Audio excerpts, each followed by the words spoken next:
Hi there, and welcome back to the second day of Artpreneur 2021. My name is Alex Maltby, and I'm the program manager at Arts Network Ottawa. I wanted to start today by mentioning that Arts Network Ottawa is located on in the so-called city of Ottawa, which is located on unceded territory of the Algonquin Anishinaabe Nation.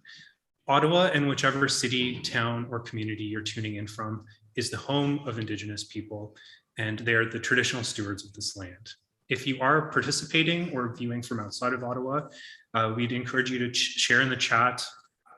We are broadcasting on Zoom, Facebook, and YouTube, the traditional territory that you're viewing from. And also feel free to update your Zoom name to add this location if you like as well. I am so pleased to be here in the beautiful SAW Gallery with the amazing work of Shea Ishak's Library of Infinities behind me and all around us and our crew today for Artpreneur. I'd like to say a special thank you to our partners Invest Ottawa and Apartment 613 and our conference sponsor Wallach's Art Supplies and Framing this year. In its 8th year, the conference, as the name suggests, is about dispelling the myth or romance around the starving artist trope and trying to support independent artists or creative entrepreneurs to apply tools and business skills to their practice. Beyond that, we're exploring some of the transformations and paradigms and cultural attitudes, social justice, and broadly speaking, how culture today is produced and what sustains it. And how do we value not just the work that artists produce, but the labor that takes place behind it? So I don't have very many of these answers, but I have really been enjoying speaking to people that do, or at least the people that are asking the right questions. And so one person that I know does a great job of doing this is Leah at Invest Ottawa, which is a forward-thinking incubator for businesses and entrepreneurship in the city. So I'm pleased to introduce the moderator of this panel, the Entrepreneurship Program Coordinator at Invest Ottawa, Leah Moser. Thank you so much, Alex. I'm super happy and excited to be here today and have this opportunity. So thank you so much, Artpreneur. Thank you, Alex and team, for creating that space where we can come together and we can have that conversation around what you just talked about in your beautiful intro, to have that reality check as well, what it takes as an artpreneur in today's landscape, what it takes to succeed and to support each other to fulfill your dreams and to excel. I'm just going to start to share my screen quickly, so please bear in there with me, because what I want to do today is truly give the stage we have to the entrepreneurs we have present with us. So they are going to be the focus of today's panel discussion. And I'm just going to move this. We can see everything. Perfect. Okay. So I have the absolute pleasure of bringing with me 3 entrepreneurs who are located in the Ottawa area and who all of them do something incredibly creative, and they couldn't be more different. Yet they share a similar journey. They've shared challenges and successes in the last almost 2 years now since the pandemic hit our economy and the arts field and everything that comes with it. So I'm so happy to have those people with us today. And I wanted to take this opportunity to welcome our first panelist today. We have with us Antonia. Antonia is an Ottawa-based makeup artist, photographer, and beauty educator. And she specializes in event and commercial makeup, as well as creating digital assets for beauty brands and local businesses. She's super driven by passion, and she does everything she can, and she takes pride in providing the best service possible. So welcome, Antonia. Thank you so much for being here. And I just want to give you the opportunity to introduce yourself and maybe also share a little bit about your journey, what brought you here today. Thank you, Leah, and I'm super excited to be here. So my name is Antonia, and I am a makeup artist. I am a photographer and an educator here in Ottawa. I have been in this business for about 8 years now, and like Leah mentioned, I do specialize in commercial work, special events, and education. So my journey started, I said, 8 years ago, and it was when I started working at MAC Cosmetics. So I worked there for about I think about 3.5 years, but initially when I got the job, it wasn't because I thought I was going to be a makeup artist. I was still in university. I was taking criminology, still trying to figure out what I wanted to do with my life. And I thought at one point I was going to be a police officer.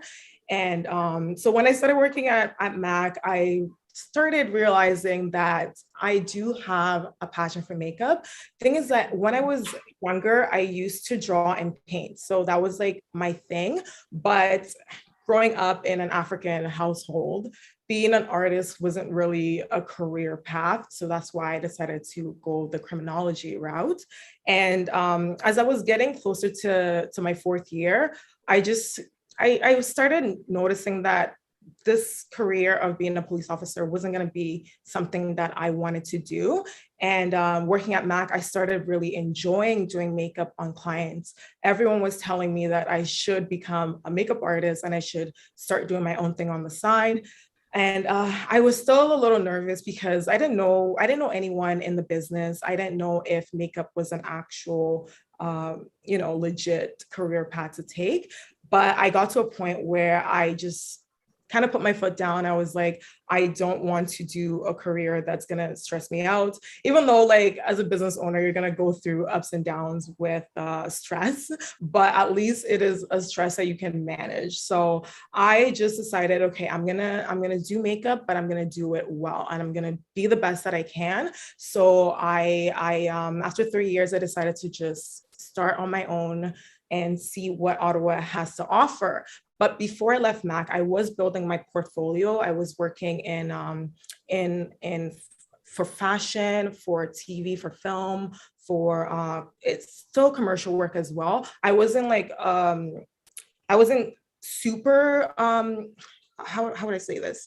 Like I was still new to it, but at the same time, I still felt the confidence that I can do this. So I just left MAC. I decided it was time to leave after 3.5 years. I found that was a good enough experience.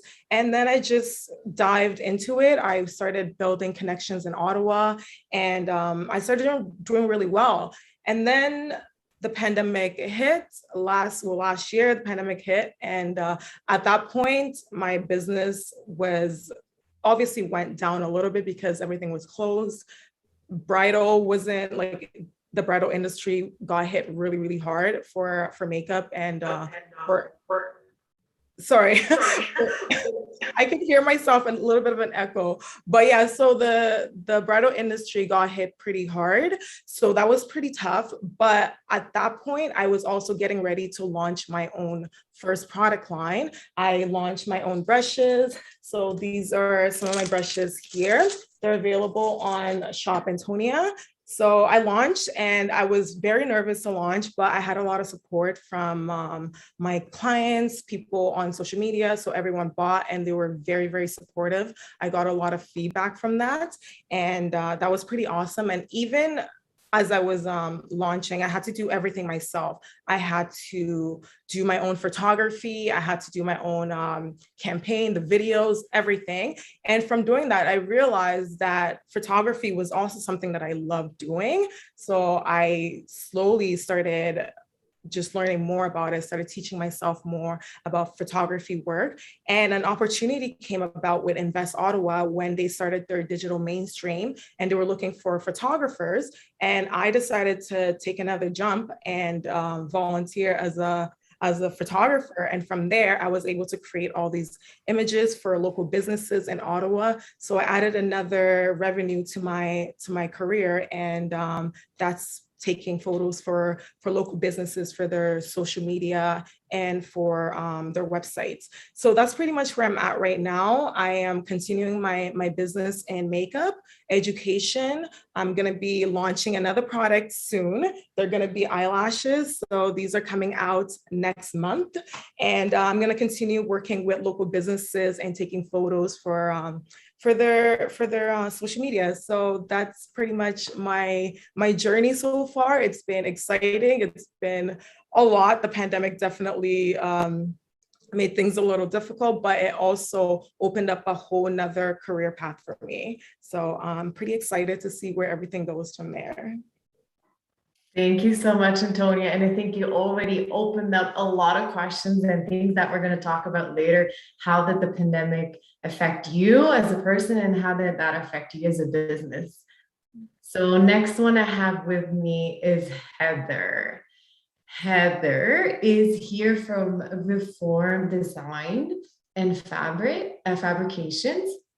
She's an innovative industrial designer and entrepreneur in the Ottawa area. She's a maker, problem solver, and the founder and the creator of Reform Design and Fabrication. She loves to thrift and repurpose things, and that's essentially what she does with her business. With her business, they put together and they build fixtures and display using recycled and reclaimed materials. So welcome, Heather, and I want to give you the same opportunity to share your journey with us and give us a little insight into your business that you have. That's great. Thanks so much, Leah. Yeah, this is what a cool opportunity. So happy to be a part of it. So I started Reform Design and Fabrication about 5 to 6 years ago. And I was a graduate of the Industrial Design program at Carleton University. And out of the program, I was always passionate about sustainability, wanting to design and develop products that were not going to cause much of an impact on the environment. And I wasn't able to secure the job I was really hoping for right out of university. So I ended up being a graphic designer for quite a few years. And then I decided, as part of a job, actually, I was working for a retailer and they were getting rid of some displays. So I was just thinking, oh, wow, isn't that a shame? Like those cool displays heading out into the bin, like they're throwing them out. And I was thinking like, it'd be neat if I could just like turn them into something new and like put them back into circulation. So that's kind of the catalyst to Reform, where I was working for a retailer, noticed how much goes in the waste in the commercial industry. And I just wanted to make a difference in that aspect, where I was thinking, you know, if I could take something that would otherwise be discarded and bring it some new life, that's kind of like just the ultimate goal. So it kind of snowballed from there. I made new displays and I created things out of old things, and then people just saw what works we were working on, well, what works I was working on at the time, and they just loved it. So they're like, oh, what a cool idea. And so it's really expanded since then. And these photos that are being shown here are recent projects completed by Reform, where we took like construction site waste, retailer scrap, materials from old museum exhibits. So all of our materials are sourced locally around Ottawa from commercial waste streams. And we rescue those materials and repurpose them into new items. So the facade that you're seeing on the left-hand side, that's actually in Billings Bridge Shopping Center. And we were able to do a Santa Claus workshop display for them. And inside was a pandemic safe photography space. And it's actually still up, which is really awesome. So now they're just like making it suitable for every season now. So it's just kind of always there, which is kind of neat to see. And then I also work for companies in Ottawa, like Pure Lab Vitamins, like you see there on the right side. and lots of other businesses as well, coffee shops, bars, restaurants, all sorts of places.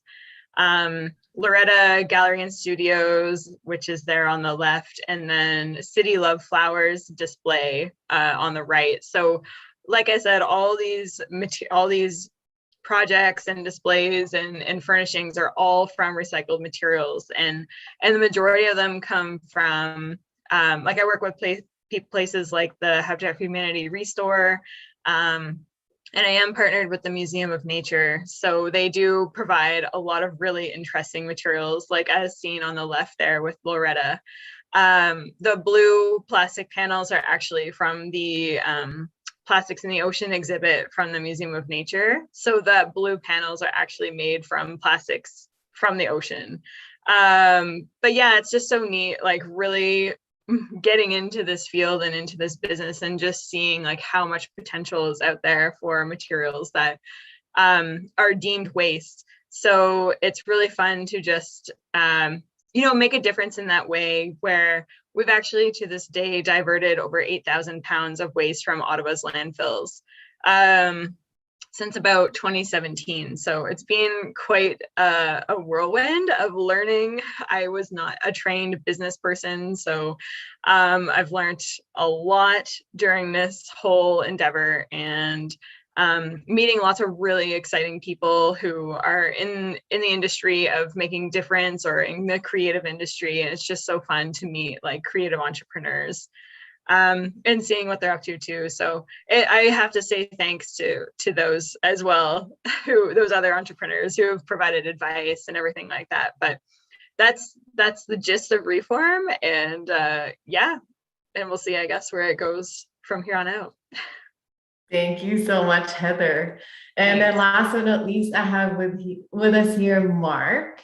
Mark is the founder and facilitator for Maktu Workshop, which is an Indigenous business where he provides very hands-on cultural teachings and workshops to Indigenous and non-Indigenous groups. And he found out by founding his company, he had the time to actually rediscover his Indigenous roots, honor his ancestors, and also share his teachings with everyone in the safe space that he's creating through the means of those workshops. So welcome, Mark, and I want to give you that opportunity as well. But I know that you're going to be able to also show us some actual products that are all around you. Miigwech Leah, Ani Buju, Mark Forget Indishnakas, Anishinaabegadaw, Makwan Dodum, Ottawan Dunjiba. So what I just said there was a traditional Algonquin greeting. I said, hello, my name is Mark Forget. I'm Algonquin in French. I am Bear Clan, and I live here in Ottawa. So I'm a member of the Waukesha First Nation band in Northeastern Ontario. And like Leah said, my company is Maktu Workshops, and we're based here in Ottawa.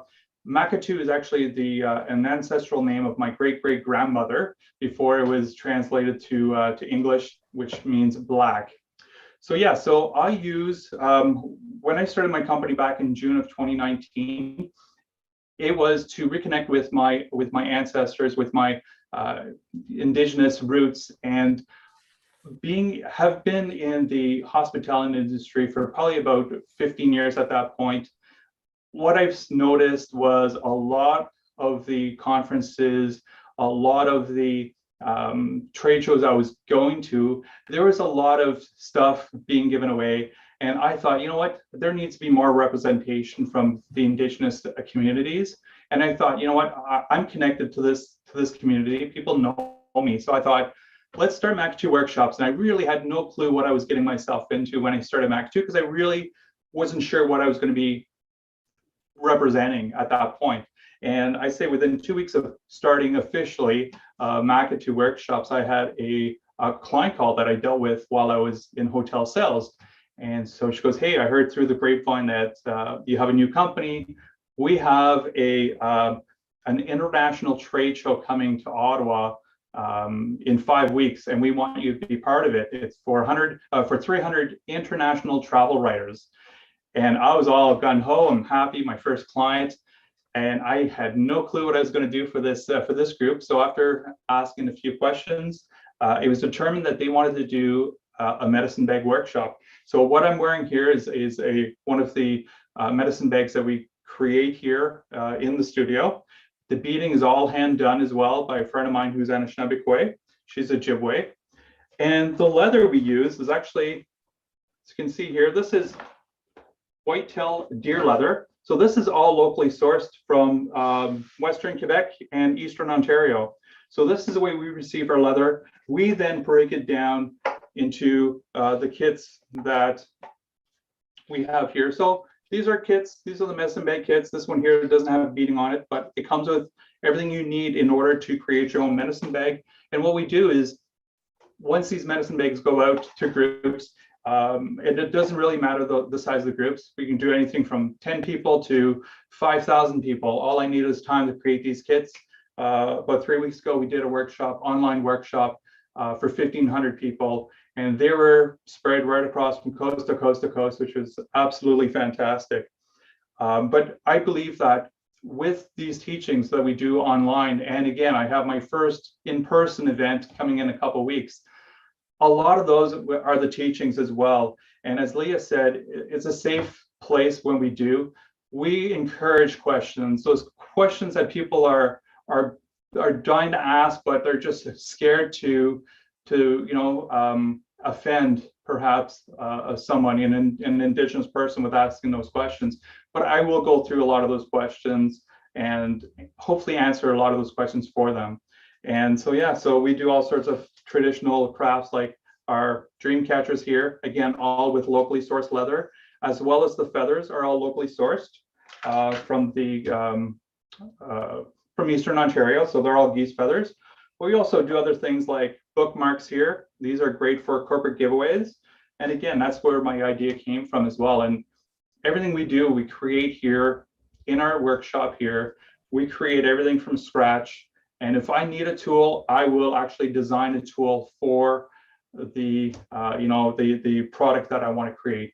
Efficiency is important to me, but also sustainability is very important. So using locally sourced traditional items that we use in order to host our workshops. And so one of our newest items, hopefully in time for Christmas, are the smudge kits. And the smudge kits, to me, is very important. I think that a lot of people, smudging has perhaps become kind of trendy, I guess, if you want to say that. A lot of them are selling them on sites like Amazon and in big box stores. So we do talk about cultural appropriation, but we also talk about cultural appreciation and what the differences are and how you can partake in some of these rituals, but doing it in a safe way without appropriating. So those are the things that we talk about in our workshops. So yeah, and we'll talk a little bit more how the pandemic perhaps affected MAC2 workshops and how we've overcome that challenge. Miigwech. Thank you so much, Mark. And that's a perfect segue into the discussion or the conversation we would love to have with you. And I just wanted to say, for everybody who's here in the audience, please feel free to also put your questions in the Q&A. We will have some time in the end to go over some if you have any. But Antonia, in your little intro, when you were talking about your business, you were saying that when the pandemic hit, that you did have a few challenges that you personally faced with your business. What kind of challenges came your way and how did you deal with them?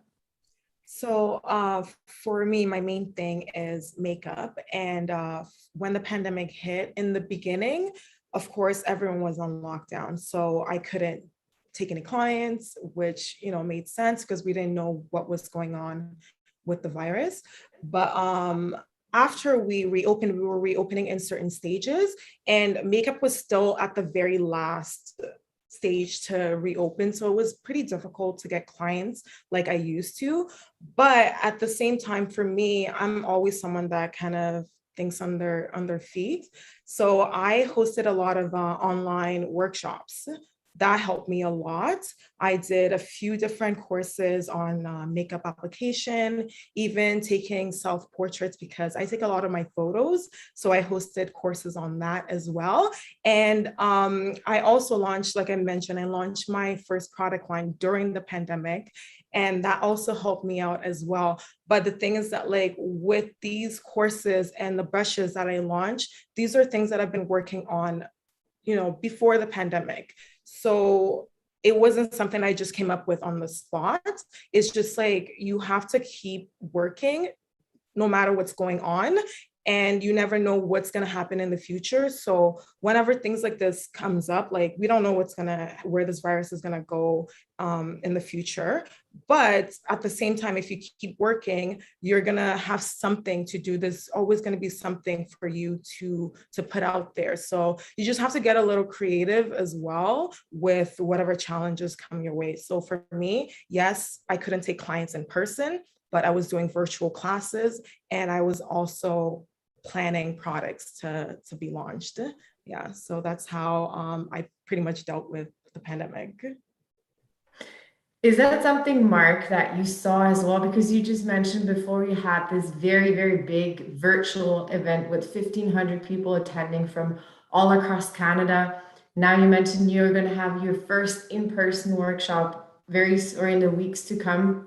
So it almost sounds like, in comparison to Antonia's experience here, was the other way around. It went from virtual and now gradually back into having in-person workshops. Was that a challenge now to go from virtual in person, or what was your biggest challenge throughout the pandemic? Well, Aaliyah, actually, my business plan, and I think for everybody for that matter, nobody saw this pandemic coming. Nobody saw these lockdowns. Of course, initially, my business was going to be working with conference goers, coming to the Shaw Center, coming to Ottawa, corporate groups, and doing in-person workshops. And so, of course, I had business booked right up, I think I was at the Shaw Center about a month, not even a month before the pandemic. I had a big event actually on March 13th booked at the Shaw Center. And this was an international event that we're going to be hosting. And it was 10 o'clock that morning when everything I got the call and everything was starting to shut down. And I started panicking. I'm like, okay, well, now what do I do with my business? I can't even go get another job. I don't think there's any jobs out there at that point. So thankfully, with some of the associations I decided to belong to and become a member of, one of them was Meeting Planners International. So these are all meeting planners that set these meetings. And going through some of they held monthly Zoom calls for their members so that we can get together, regroup, see where people are at. And some of these meeting planners were working for corporations that are still like, well, we have an AGM coming up in June. We have to have a meeting. We can't delay this. So they're the ones, according to me, we're starting to go virtual with our meetings. And so I'm thinking, I'm like, well, okay, so if they're still moving forward with their conferences, they're going to still be looking for activities, let alone just not only the speakers, but the content, but they'll still want to have some type of breakouts. And that's where I decided to look at doing my first virtual Zoom meeting. And with this group, it was MPI was their board meeting back last July. I said, okay, guys, I'm taking you guys for a test. This is all new to me virtually. Technology is not my strong suit here.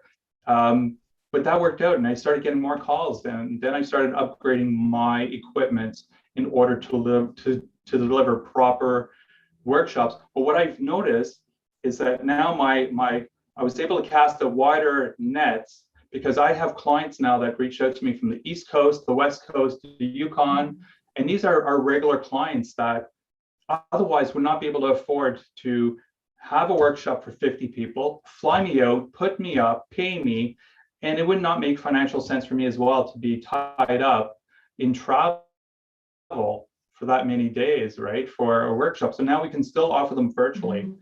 And I think it'll still be accepted moving forward that hybrid meetings are still going to be a thing moving forward, where we're always hesitant to move to hybrid or to virtual because we thought, well, we did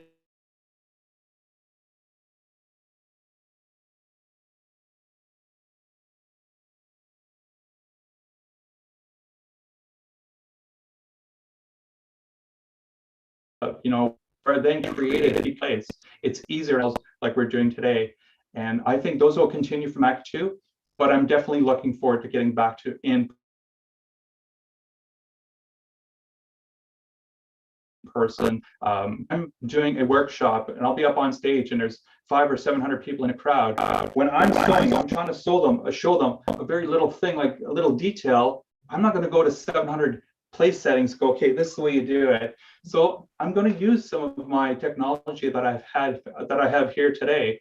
And still, because in my workshops, I have 2 cameras on me and I can pan between one and the other. And the other one's an overhead shot of a close-up of what I'm doing.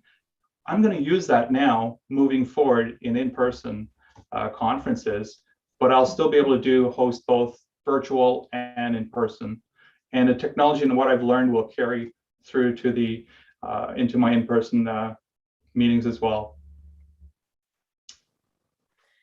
And tying into that, Heather, because Mark was now talking about the opportunities as well that this pandemic has brought, and also the digital tools that we have at hand that now we just know everybody at least is familiar with them. We're not tech savvy, but we are familiar with them.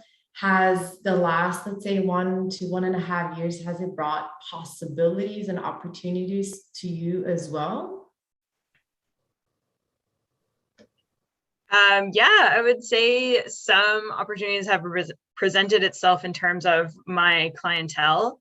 So previously, my target market had been other businesses. So I would do displays for businesses or like furniture for businesses.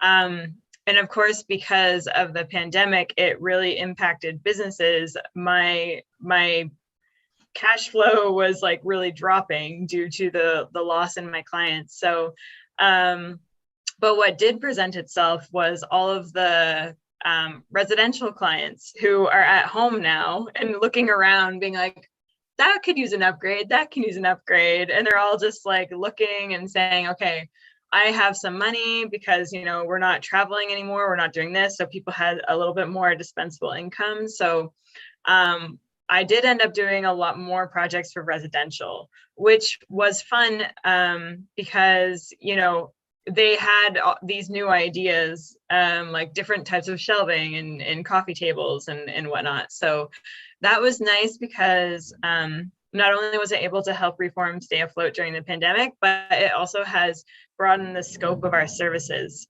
So now I permanently offer our services to residential because I've just noticed that it does really help in terms of like bringing in those new clients and everything like that. So, so yeah, that was one opportunity. Not only do we serve commercial, it's now residential too. So it wasn't all that bad. Did you see that change as well, Antonia, from like solely corporate clients or the majority of corporate clients to including individuals and now finding a hybrid again? Or has your clientele stayed throughout that time? Well, like before the pandemic, I always offered my clients to everyone. And even like my portfolio, it wasn't just like bridal clients. I also work in production as well. And that's definitely one thing that I have to be thankful for, that I didn't kind of like limit myself to just one clientele or one type of industry for makeup. Because one thing I forgot to mention the last time that you asked me the other question is that when the pandemic did hit and we started reopening, certain makeup industries still couldn't work, like bridal couldn't work still, but production was able to work. So I was still able to work on film. I was able to work in TV as well. So that's definitely something that I'm very appreciative that I was able to expand my portfolio, not just with individual clients, because a lot of my colleagues couldn't work at that point, but I still had work. So I definitely think that it is important to try to include as many, you know, revenues as possible, just because you never know what's going to happen. And it's good to be able to kind of serve everyone. Yeah. And maybe a follow-up question for you on that then, were there any like resources that helped you through that time that you found very useful and you wish you would have known about them before? I would just say that like one thing I also spent time on is just learning about other skills that I wasn't super familiar with before, and just brushing up on, like I said, my photography skills. And just, YouTube is an amazing place, YouTube University. So that was pretty great. There's a lot of online courses, platforms like Skillshare, Udemy, all that. So I took the time to just kind of learn things that I didn't know before, so that like I was able to do things on my own when I couldn't hire someone to do it for me. So yeah. You both are nodding your heads, Heather and Mark. Was that the same experience for you? Was all self-taught? You figured out, oh, I'm missing these skills. I'm going to do it and learn it myself. Oh yeah, it really pays to ask for help. I find never feel too like, I don't know, too weak or something to ask for help, because it honestly, it makes such a difference. And I'm sure maybe Mark, you've kind of gone through that as well. Like when you make contacts in different industries and when you learn things from other people, it just makes such a major difference. Yeah, I think in my industry, because I did some research on who my competitors were, and I couldn't find anybody who was offering what I was doing. And so I had to look broadly, and I didn't know what I was looking for. And yes, the internet was a huge tool, because again, I design all my own tools that I'm going to I'm going to use for my material, and you have to get resourceful. I've never been that person to be very artsy or resourceful, but I notice now, if I can think of something, there is somebody out there who can actually make that tool, whether it's a tool that I'm looking for, to make my job easier and more productive. And in Ottawa, I found so many amazing people that were able to create tools that I know I can't find that on eBay or wherever. I need to create. I have it in my mind, and I think, with Heather being an engineer, I think she kind of gets it, because that's what engineers do. They think outside the box and they go, okay, I'm going to make this because I know what I need and I can make it. The materials are there. I knew what I wanted, what I needed. I just had to find the person to make it for me. So yeah, again, I totally get that. And I can see Heather as well being, if she doesn't have something or you can't buy it at the hardware store, I'll make it because that's what she does. And I'm sure she's very resourceful, like creating stuff. And when you run into a problem, there's no problem that you can't overcome. Not these days, if you can think about it, somebody out there can make it for you or help you one way or another. So yes, connecting with other entrepreneurs, because again, many minds, you put a bunch of great minds in one room, any solution can be solved, guaranteed. So when you mentioned those other entrepreneurs, Mark, did you feel, or did you get that sense of community throughout that time where you felt, well, when entrepreneurs came together, you supported each other because you're all in the same boat? You might be doing something different, but you are supporting each other? Well, I was very lucky because, again, one of the memberships that I took out was Ottawa Tourism, because I knew right from the get-go, I was a member of Ottawa Tourism prior, while I was in hospitality, and I knew how they were very supportive in helping, the hotel I was working with to get us clients and so whatnot. Because I wanted to stay within that industry with conferences and whatnot, I knew they had a department that I needed to align myself with in order to get those connections and get the word out. And luckily, it must have just been timing, but Ottawa Tourism, in partnership with Algonquin College, created a new program last fall, called the Indigenous Tourism Entrepreneurship Training Program. So it was a 12-week program for Indigenous entrepreneurs, whether you had a business idea that you wanted to bring to fruition and get more skills, or you were an existing business looking to go to the next step. And we covered everything in those 10 weeks, but we also got to meet other like-minded individuals, other Indigenous entrepreneurs, both from the Ottawa and other areas around us. And I've made some amazing connections there, like incredible connections, because again, it was all taught in a Indigenous kind of learning environment with the elders, and so it was our culture also being kind of brought in.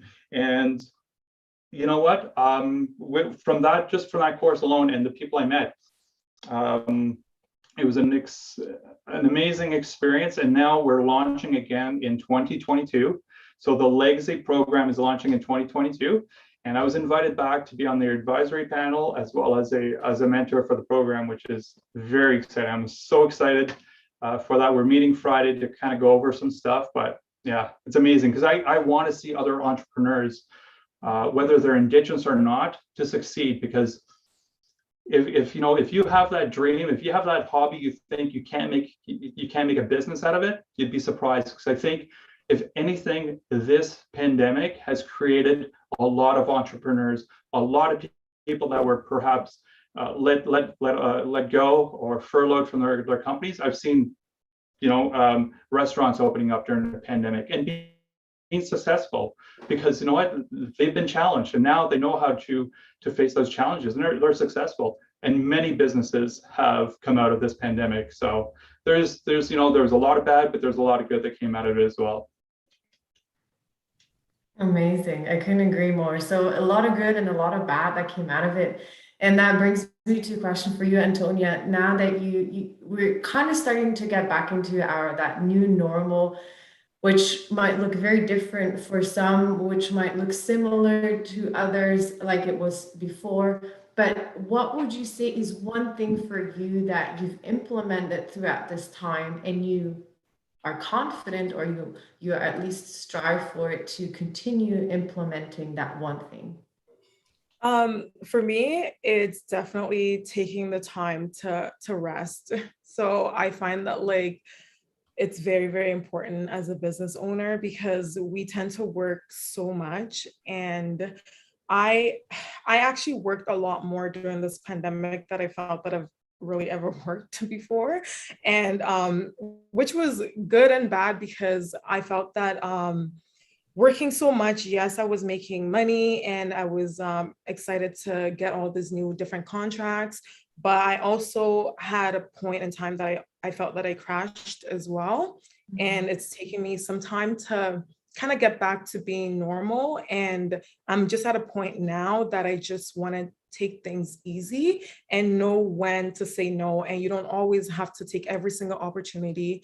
I've learned that in my career, since I've been doing this, that opportunities are always going to come your way. If you're doing what you're doing and you're doing it well and you're making good connections and just being a good person in general, there's going to be opportunities. So you don't always have to feel like you're missing out on something, because it's worse if you do all these things back to back and then you crash, and then now you can't take a potential job that maybe you would have really wanted to take just because you were doing too much. So I'm just at a point now that I'm just valuing my rest days.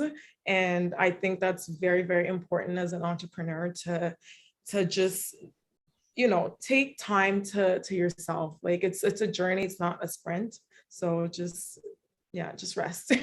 Yeah. Is that similar for you, Heather? Is there one thing that you learned throughout this time that you want to continue implementing and you need and want to succeed with your business? Yeah, I think Antonia kind of nailed it. Definitely taking time to rest and to kind of collect yourself and not have a panic attack or some sort of anxiety thing going on. Definitely I've learned to really listen to my mental state and to my physical state and realize if I am falling asleep at the computer when I'm typing an email at 12, I should go to bed. But yeah, definitely that's a really good skill to have. And for me personally, it's taken a long time for me to learn that, because I've kind of always been the type of person who, you know, an independent person who is like probably like a little bit too strong-headed and like a little bit stubborn. I've always been kind of like, no, I need to work harder. I need to get this done. And it's been a long time for me to be accepting of the fact that, you know, you're not like a magic person. You're not like a wizard. You can't get this stuff done all the time, and you can't be perfect. So it's okay. And yeah, I think that's something of real value that everyone should definitely learn.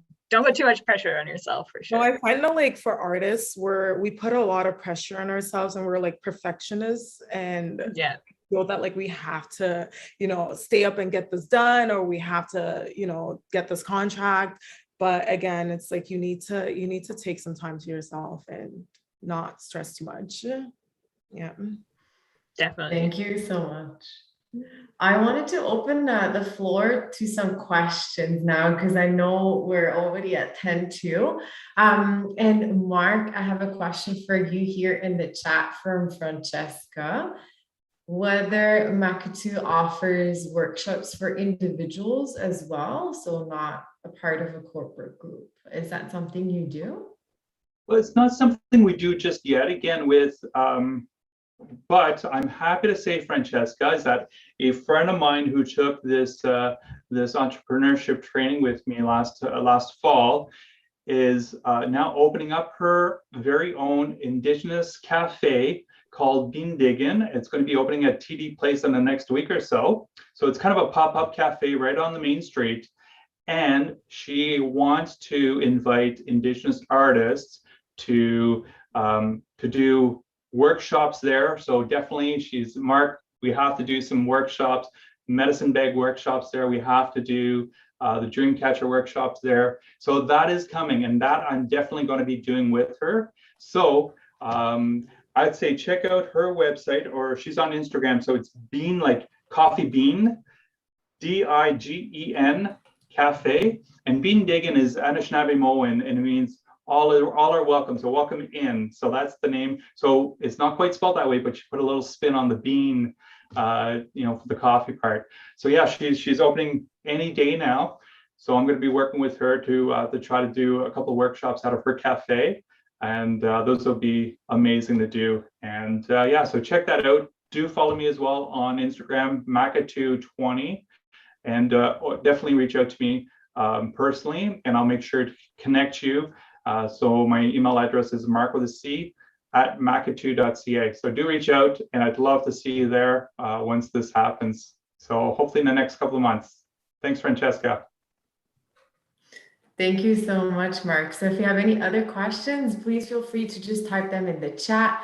Now's your time. We have Antonia, Heather, and Mark here to answer whatever might be going through your mind. But while we have people typing their questions or just sharing what their thoughts are, I do have a question for you, Antonia. You mentioned you pivoted to the workshops and the teachings of those makeup courses. Do you have one piece of advice for any art entrepreneur who is trying to figure out or wants to decide, yes, I'm going to go digital? Is there one piece of advice? Get on Instagram. That's definitely one thing I have to say for any artist, that because right now everyone is going digital, and that's pretty much where I do a lot of my marketing. I get so many clients on there. I don't know about like Heather and Mark, if you guys get a lot of clients through Instagram, but I do. And I find that's a really great place to be, especially for like artists. And you can connect with so many people. And I found that I've met so many artists in Ottawa just from Instagram, and I haven't met them in person yet, but we have like a little friendship going on online, and they end up recommending me to other people for projects. So definitely get on Instagram. Yeah, so that's definitely one advice I can say. Is there one you want to share, Mark? Well, again, I mean, I think Antonia and I have kind of different markets that we go for. So again, I think one of my big memberships, and that's where I put my marketing dollars. So I don't advertise on Instagram or social media. Where I put my marketing dollars are memberships. So Ottawa Tourism is one of them. The Canadian Council for Aboriginal Businesses is another. And that's, again, and anyone can join CCAB, which is the Canadian Council of Aboriginal Business. So anybody who wants to become an ally and a member of CCAB, you don't have to be an Indigenous company, but it's a great way to source and look for to work with Indigenous companies as well. MPI is one of them, Meeting Planners International for me. CSAE, which is the Canadian Association of CSAE. I always know the acronyms, of course, but that's another association where, again, I know they do a lot of conferences because they're associations. So that's where I align myself with. But I do post a few pics. I'm not great at Instagram or my Facebook or updating it. You know, being a one-man show, one-woman show, we know how hard it is to keep up with everything. And, you know, I know Heather now just added employee to her portfolio of people to look after. So it just keeps getting bigger and bigger and bigger. So that is difficult. But yeah, Instagram, Facebook, I try to use as much as I can, but again, my market is slightly different. It's not individuals per se. It's more corporations and conferences, associations, government groups. So that's where I've put my focus on. So. Is there one for you, Heather? Sorry, go ahead. Sorry, Leah. I wanted to also add one more thing. I know I mentioned Instagram, but also have your website up as well, because recently Instagram did go down for like a few hours and a lot of people were going crazy over that, but I still had clients actually booking me through my website within those 6 hours. So yes, social media is very important. I do get a lot of clients through social media, but have a website as well that has your portfolio on there and where people can contact you, because again, yeah, social media could go down any time, but your website will always be up. So work on that. Yeah, is that's there definitely a one good point for you, Heather? Yeah, well, actually, I do get a lot of my clients through Instagram as well. But I just definitely agree with the website situation. It's worth it to chat with someone about how to improve your website. So what I did was I actually used a program through universities and through colleges where they actually get their students to work on a real life business as part of their project. So I actually worked with students from Algonquin College, and they pretty much deconstructed my website and said, like, you know, here's an issue, here's an issue, here's an issue, like this could be fixed and whatnot. So I would definitely seek getting advice from someone who like they do that as their profession. And it really goes a long way. I've already noticed on my website, when I changed the SEO keywords and everything like that, like it really makes a huge difference when people are typing stuff in Google. And then if you are having a low budget, yeah, the college university route is definitely an amazing opportunity. But if you do have a bit of a budget for another, like a marketing firm, there's definitely some really great ones out there in Ottawa. And yeah, it just goes so far if you have the accessibility to do that. Those are amazing hacks, Heather. Thank you so much. Are there any you want to add, Mark? No, but actually I did partake in the digital Main Street earlier this year. And I didn't think, the first time that came out, I didn't think I was going to qualify. So I didn't bother, but I did build my own website from scratch because, again, that was something that I felt was very important because I knew what I wanted my brand to look like, what the website to look like. And I thought, you know what, try to get that through to somebody it would be probably even harder work than doing it myself. So I learned, yes, YouTube is amazing to have built that, but then Digital Main Street took what I couldn't do and kind of made that happen like that, because these guys are experts and these are college kids and university kids. And they're incredible. I mean, they know what they're doing. These guys are like, what would have taken me hours and hours of research on YouTube, they've done like in 3 minutes. They're like, oh yeah, it's done. I'm like, well, really? Oh yeah, that's easy. I'm like, I don't understand all that yet, but I know how important to have a website is. So important, because again, when I did that one big show for 1,500 people, I forgot how many hits, because Google kind of said, you have a very unusual amount of hits on your website today. And that's, within that hour or 2 hours of doing that workshop, that everybody was just hitting my website, right? Which is great. And so it's so important. So I didn't have that website, or if I just had a quick splash page, I would have lost a lot. And from that alone, I know I'm getting a lot more business from that. But we do have a couple of questions here in the Q&A. I'm not sure if we can address some of those. Oh, they didn't pop up on my end. Thank you so much, Mark. No worries. So I have one here, a couple of questions from Sharon Goldhawk. So she's asking, how could a small company in Ottawa approach Ottawa tourism to coordinate local arts group like One World Arts or One World Film Festival that she co-founded? Well, you can reach out to Ottawa Tourism, go to their website and just type in Ottawa Tourism. You'll find them there. Go to their memberships page, and you know what? Their memberships are they have different categories depending if you're a large hotel, and so I know my membership's like $300 a year, and it's worth every penny, because they love working with their community and their members to not only bring them into the spotlight, but they'll actually use you, because I know I've done a lot of work with them where they're saying, hey, we have a group coming in from China. We really want to showcase Makati and what you do, Mark. So you're involved in this, so we're going to take care of this, and so on. I think with One World Arts and One World Film Festival, I guarantee they'll want to work with you, and with the other galleries and whatnot. So they can totally line you up with them. So I encourage you to reach out to Ottawa Tourism, their membership department. Somebody will reach out to you with any questions you may have. So definitely well worth looking into that. And I think I had another question here. My company is incredibly inspiring. Thank you so much. So I do work, I haven't worked yet with local Indigenous Ottawa arts festivals just yet.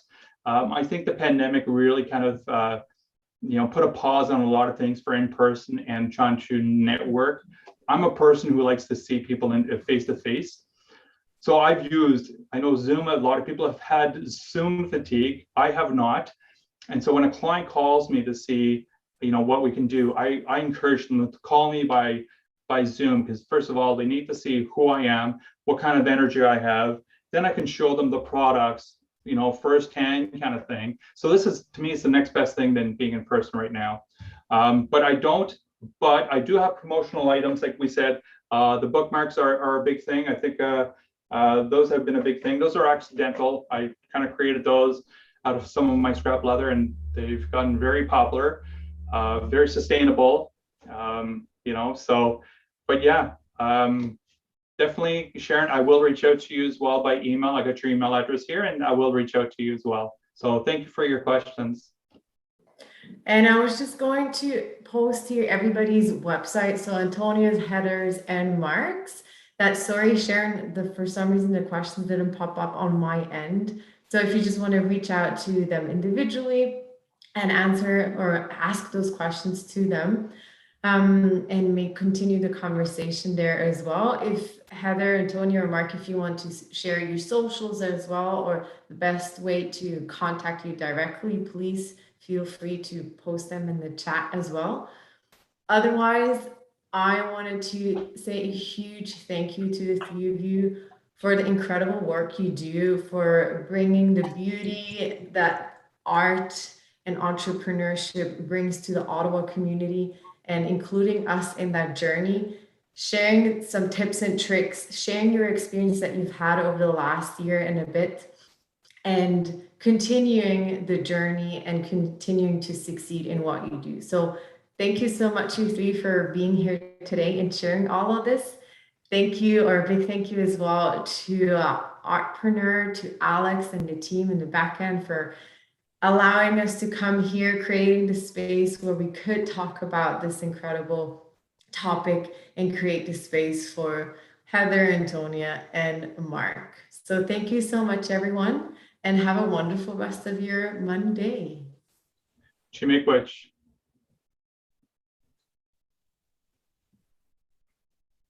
And I just wanted to chime in for everyone listening that we will be back at 3 o'clock today for our session on community radio today.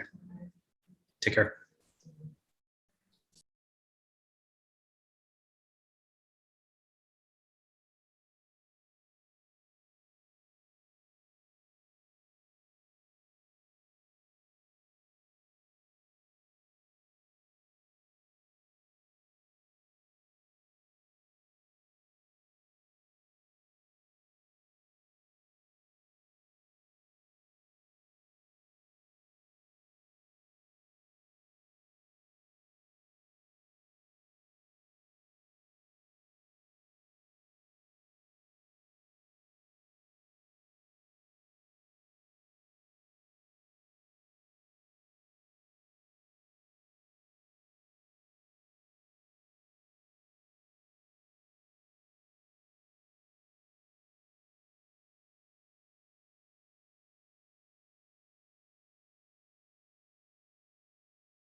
Hello, and welcome back to Artpreneur 2021.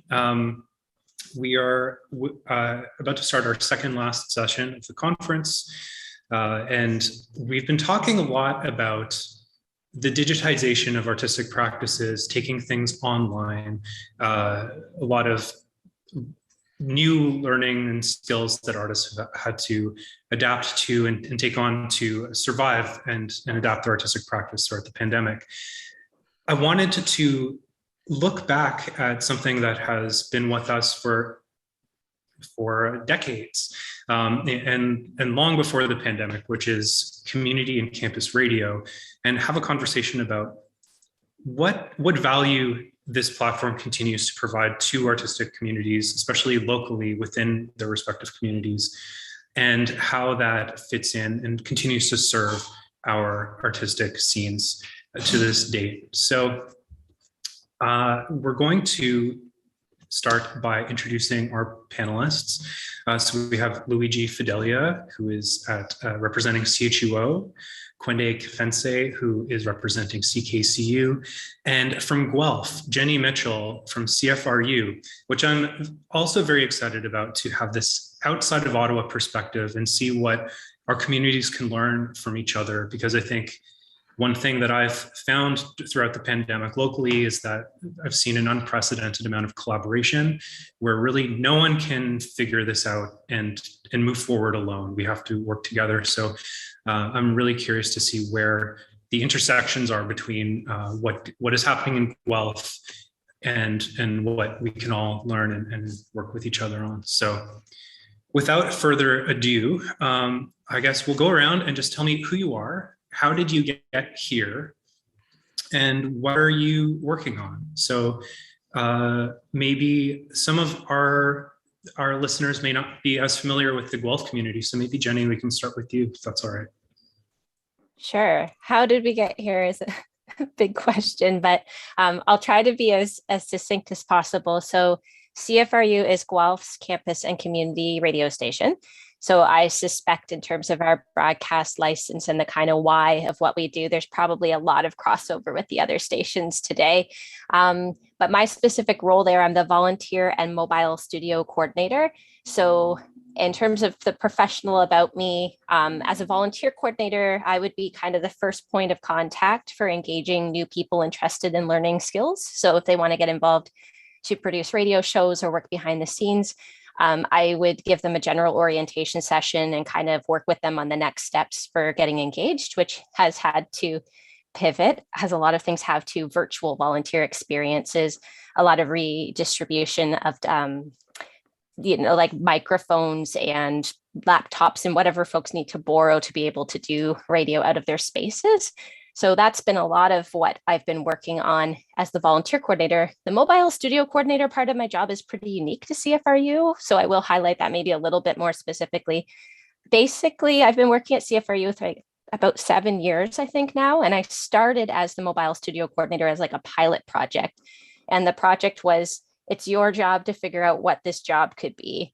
And basically recognizing that because our station was located on campus, we're in a great position to support the students who pay student fees and support our station and get them involved. And then we have a huge presence in the community, lots of community produced content and folks working that way. But there was kind of a feeling like you don't know who you're not hearing from.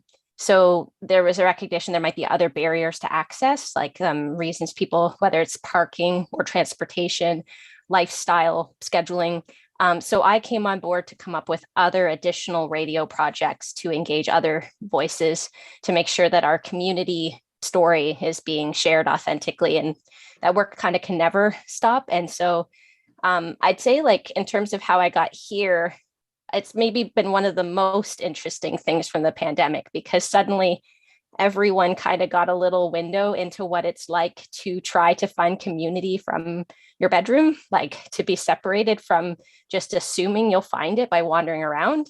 And in my experience as mobile studio coordinator, that's been a lot of people's experience with their relationship with community, as they are othered from it or separated from it for reasons at times. So I've spent so much time in that headspace of like bringing people in and trying to find out where they're at and meeting them where they're at and coming up with opportunities that yeah, for the pandemic, it was like really a huge motivator to, as opposed to, I guess, like a roadblock. It was a roadblock or another thing to pivot around, but a really rewarding one. So the big pandemic version of my job has been a show called Bridging the Social Distance that I've been hosting. So I've been interviewing seniors virtually in retirement centers and running workshops through schools, and yeah, just engaging with people and interviewing people from around the world as well to try to get some perspective on what the pandemic has been looking like, what are people's experiences right now. So kind of thinking of like an opportunity to archive this for the future when we may not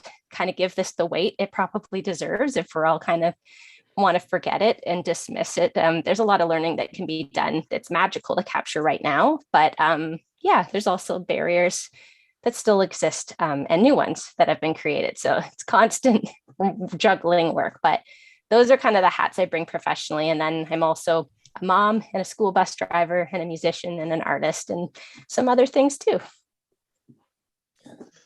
Wow, that's you're busy. And I've heard actually from someone else I know in Guelph, shout out to I'll remember her business name later, but that you're a bit of a community arts superstar in Guelph as well. So it certainly sounds like it. And I think your instinct is right that we are going to go through a period of wanting to forget about this for a while, and then maybe want to come back and think about it moving forward. Okay, so thank you. Kwende, who are you? How did you get here? And what are you working on? Hey, I'm Kwende Kipente. I got here via invitation. Thank you, Alex. You know, I'm working on being the executive director of CKCU, the first executive director of CKCU. And so for those who are not familiar with the organization, CKCU was one of the first campus community radio stations in the country. We started in 1975 and have had, and so that means our 50th anniversary is in 2025, which is coming up. We have a very long legacy of championing voices and communities from beyond the mainstream in Ottawa. So CKCU hosts the longest running reggae program in the country.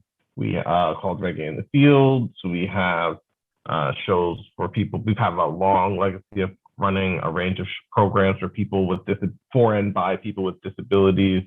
Have the longest running English speaking program in Ottawa. A range of things like this. And have been doing it for, as I said, for quite a long time. As we approach our 50th anniversary, there are a range of evolutions that are in the works for the organization. You know, some that are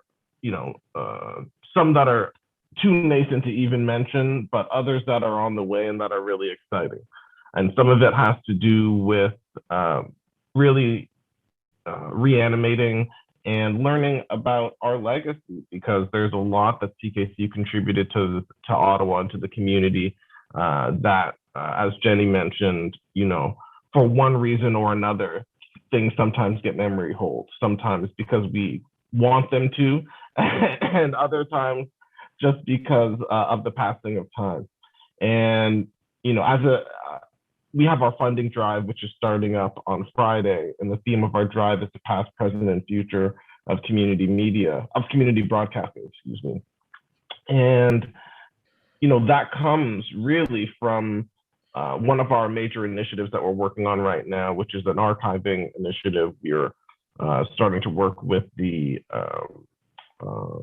Archive and Special Collections group at Carleton University to start archiving a whole range of things about CKCU. One of the most exciting things is something called Trans FM.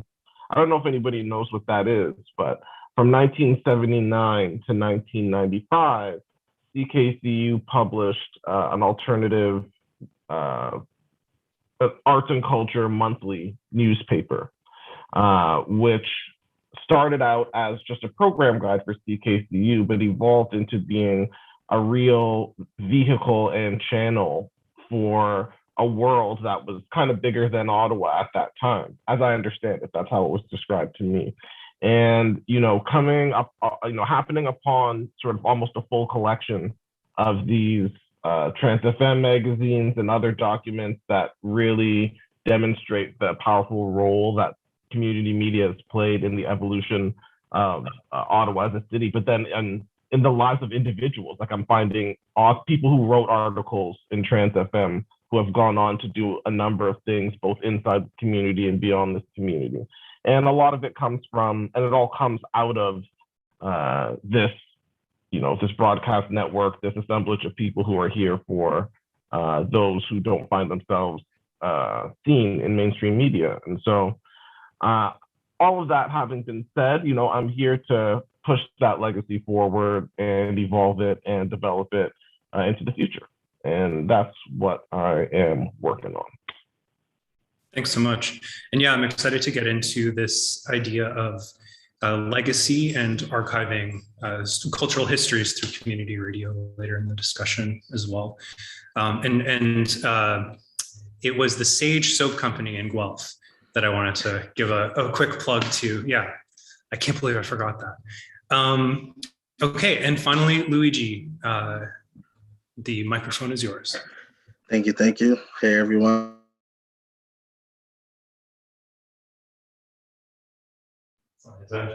Also known in the city as City Fidelia. How did I get here? Basically, I've been an artist in the city for a long time. I'll say over a decade. Back in 2016, I had a song that I released that hit over millions of streams, and that kind of opened the door to really travel the world and see, how things are done in different countries, different cultural ways to approach media and arts. And from there, I was living in Toronto at the time, but in 2019, I decided to move back to Ottawa.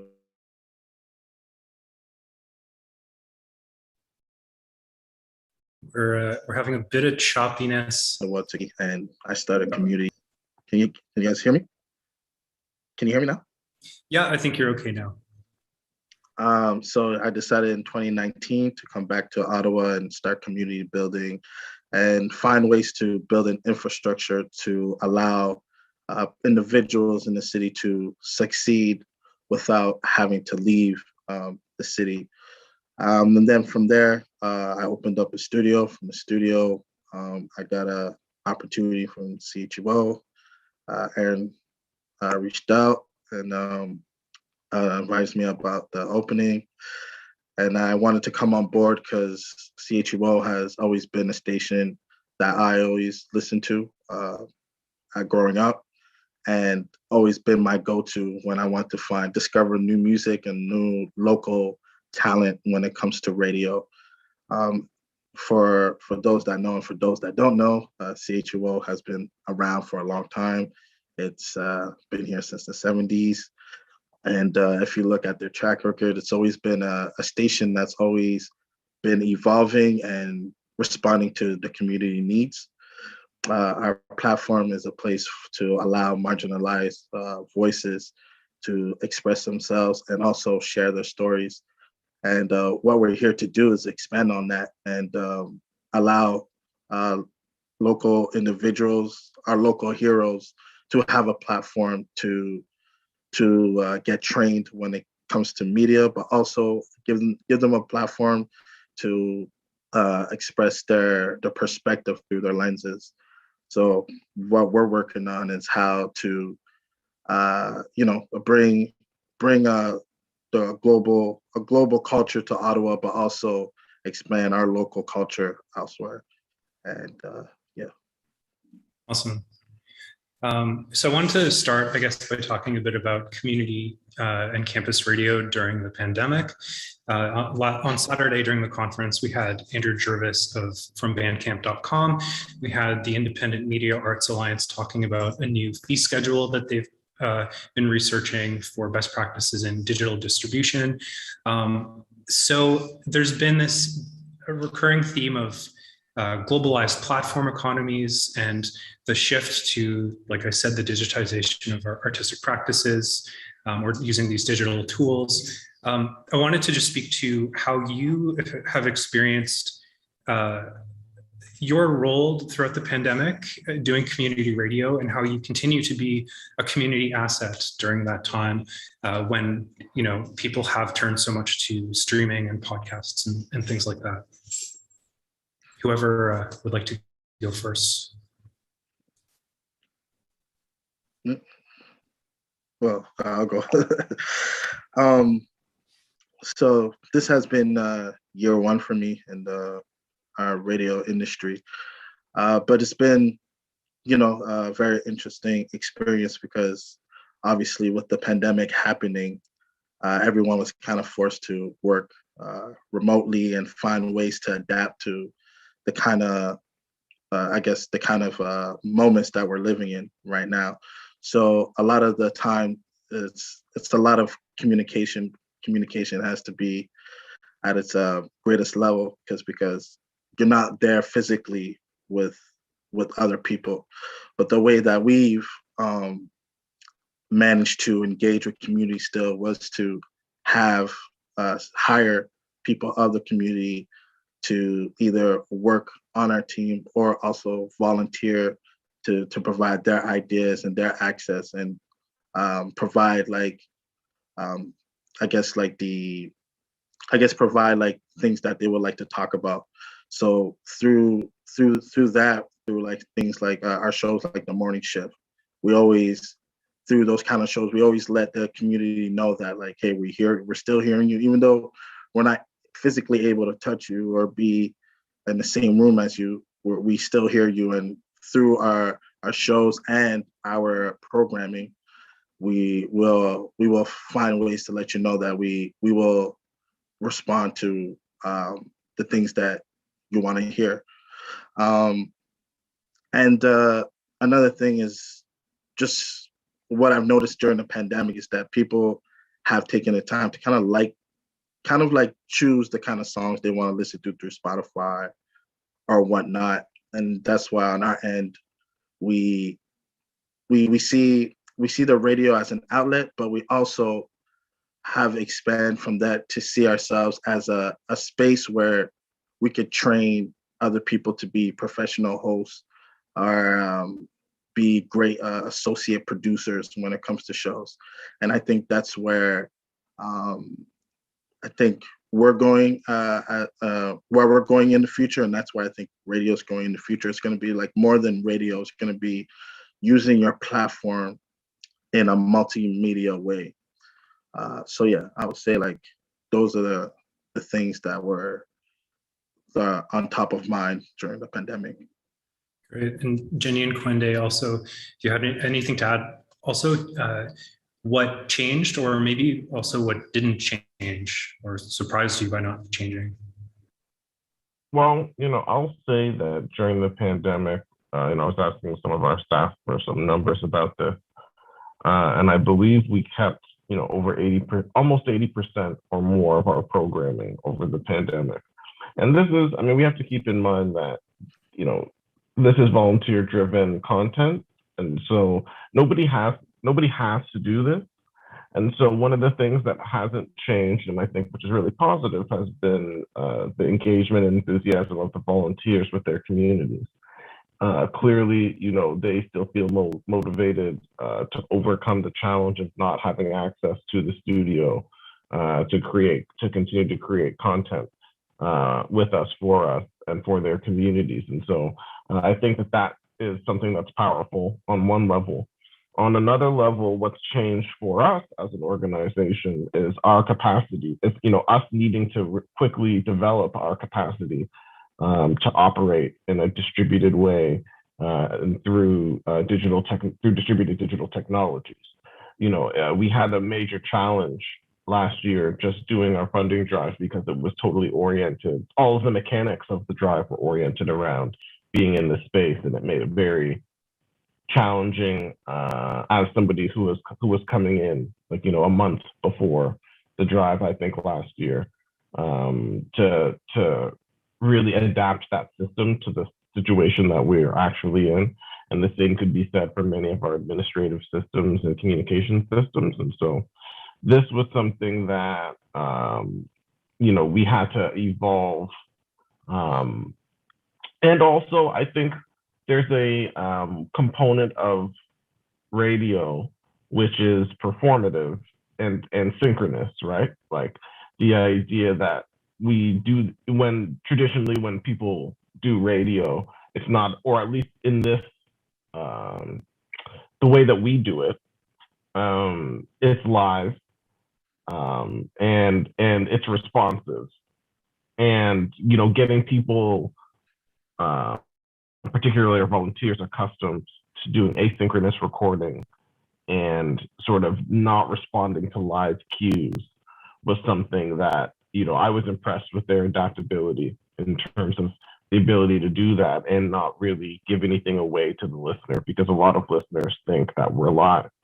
They'll still call in and try and connect with their favorite host or what have you, because of the way that the content is being presented. And so there is also, I say that to say that to some of the listeners, maybe it doesn't seem like a lot has changed. A lot has changed on the back end, both for the volunteers and for the organization. But I think I think that those changes and those challenges have been met with success, and that's evidenced by the fact that people still think it's live. They still think it's the way it was. Yeah, I feel like I have so many things I could say about, just because I'm so immersed in it, but a few things in terms of us as opposed to maybe streaming platforms or places where folks are listening to music, less curated by individual human beings, or at least like less hosted, I guess, or less like knowing the host. I think one thing we really, really got to lean on is we've been a trusted voice in the community for 40 years, and in other radio formats prior to that, going all the way back to the 1930s on campus in different forms here. So we didn't have to build an audience or build a relationship in the middle of a pandemic. And I think that was key to so much of the success, like a lot of what Kwende was saying about how live it still seems. I think it's because you had that relationship before. And I think especially in the more recent stretch of the pandemic, when people are starting to get kind of polarized on certain facts or trying to find information or doing research, but are getting buried beneath algorithms and things that are shared. There's so much to be said for a locally produced news program by real human hosts in your community that you've even met before, who are presenting news to you, that are doing that work. So I think there's a sort of draw to the human element and the trusted element of your own community sharing really important bulletins and sharing lighter materials too. So for sure, in terms of music, podcasting, there's lots of other platforms that do that stuff really well as well. But I think the whole part where what you hear, that there's a transparency, that there's that we're going to own it, that the facts come from somewhere, that was really, really valuable. I think the shift to pre-recorded, it's something I've been pushing for a really long time. I've used pre-recorded interviews as a format for engaging folks who've never engaged with radio before, because I can share with them, like, no matter what you share with me, if afterwards you're not comfortable with some of it going to air, or if you want to correct something that you stated, if you want time to think about whether or not you're going to share part of this, all of those accommodations are built in.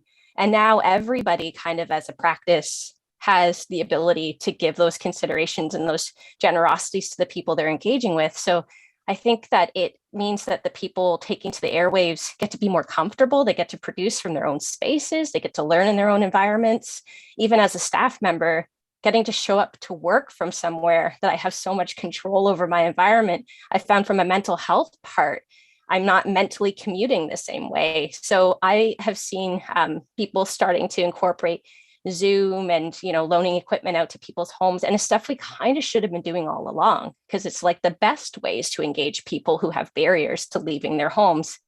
And I touched on that in my introduction, but I think that now people can see the value in it because it's everywhere.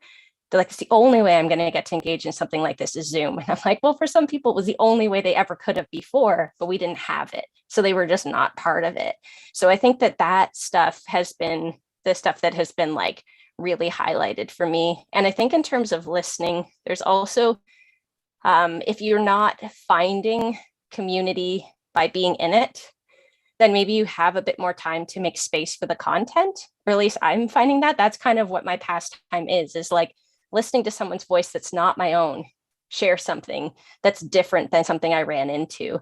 And so there's kind of no replacement for that. And I would have just kind of organically had, chit chat and small talk and what my neighbors are up to by just wandering around in Guelph. And I might have been too exhausted to make that space before.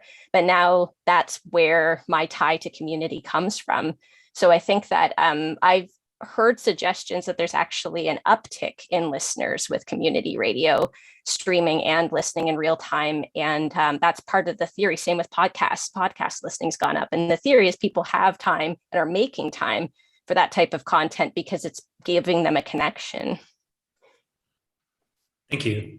I wanted to circle back to this idea of trust and curatorial trust as well, especially if you have niche or specific interests that you're looking to learn more about within the context of your community. When I think of radio, I also think both from the artist perspective and a listener's perspective, opportunities for discoverability. And I think that so many people still turn to things like Spotify or iTunes, which are undercutting the value of artistic work, but in the name of discoverability and like the path of least resistance to distributing your work, which, by the way, our Artpreneur Ottawa podcast can be found on Spotify and iTunes. But I was wondering if you could speak to any of the listeners or anyone watching this after the fact who is an artist who could leverage some of the resources that their local community radio station has to help distribute their work or cross-promote and things like that. I could. Oh, Luigi, go ahead. No, go ahead. What are we doing? What are we doing? Okay, I'll go. I think it's important to underscore to artists that number one, they get paid better with radio plays than they do with streams. While there may be, more people now, theoretically there are more people that can stream a song, but per stream, you get paid better on the radio than you do with Spotify or iTunes or what have you. That's one thing. Number two, I would say that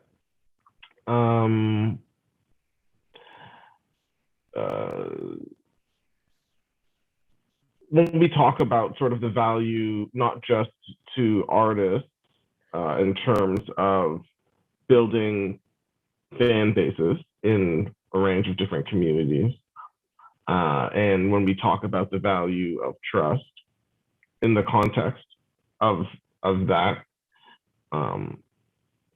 it's hard to underscore or it's hard to overstate, I would say, the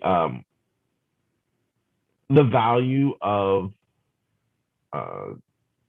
sort of like the spatial and geographic relationship. You know what I'm saying? It's like you share, no matter whether you love or hate your neighbor, you share interests with them. And, this is something that, when we talk about the way that and the reason that we build trust in communities, this is sort of like a fundamental but understated part of it. And it's something that gives a lot of relevance to the concept of the broadcast radio and the notion that, a globalized interest might mean something different than a localized interest. And I think that means something in the context even of sharing music.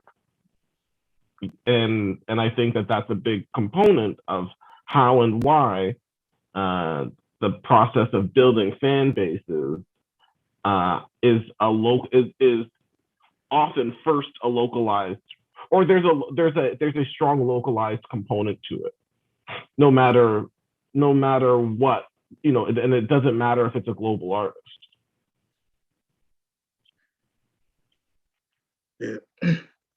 Yeah, just to add to that, another way um, we found to build trust is bring on people on board that the community trusts, because that really reflects, like, the people we bring on board reflects what our community is looking for. So that's one of the ways we've done that. And another example is, like, we brought an artist from Toronto that signed to Warner named Charmaine to do like her own 1 hour radio show. But in order to kind of incorporate um, the local scene, we had her interview a couple artists from the city just to create that engagement, not only for her but also allow like the artists from the city to reach a bigger platform and get that exposure within the city and outside the city as well.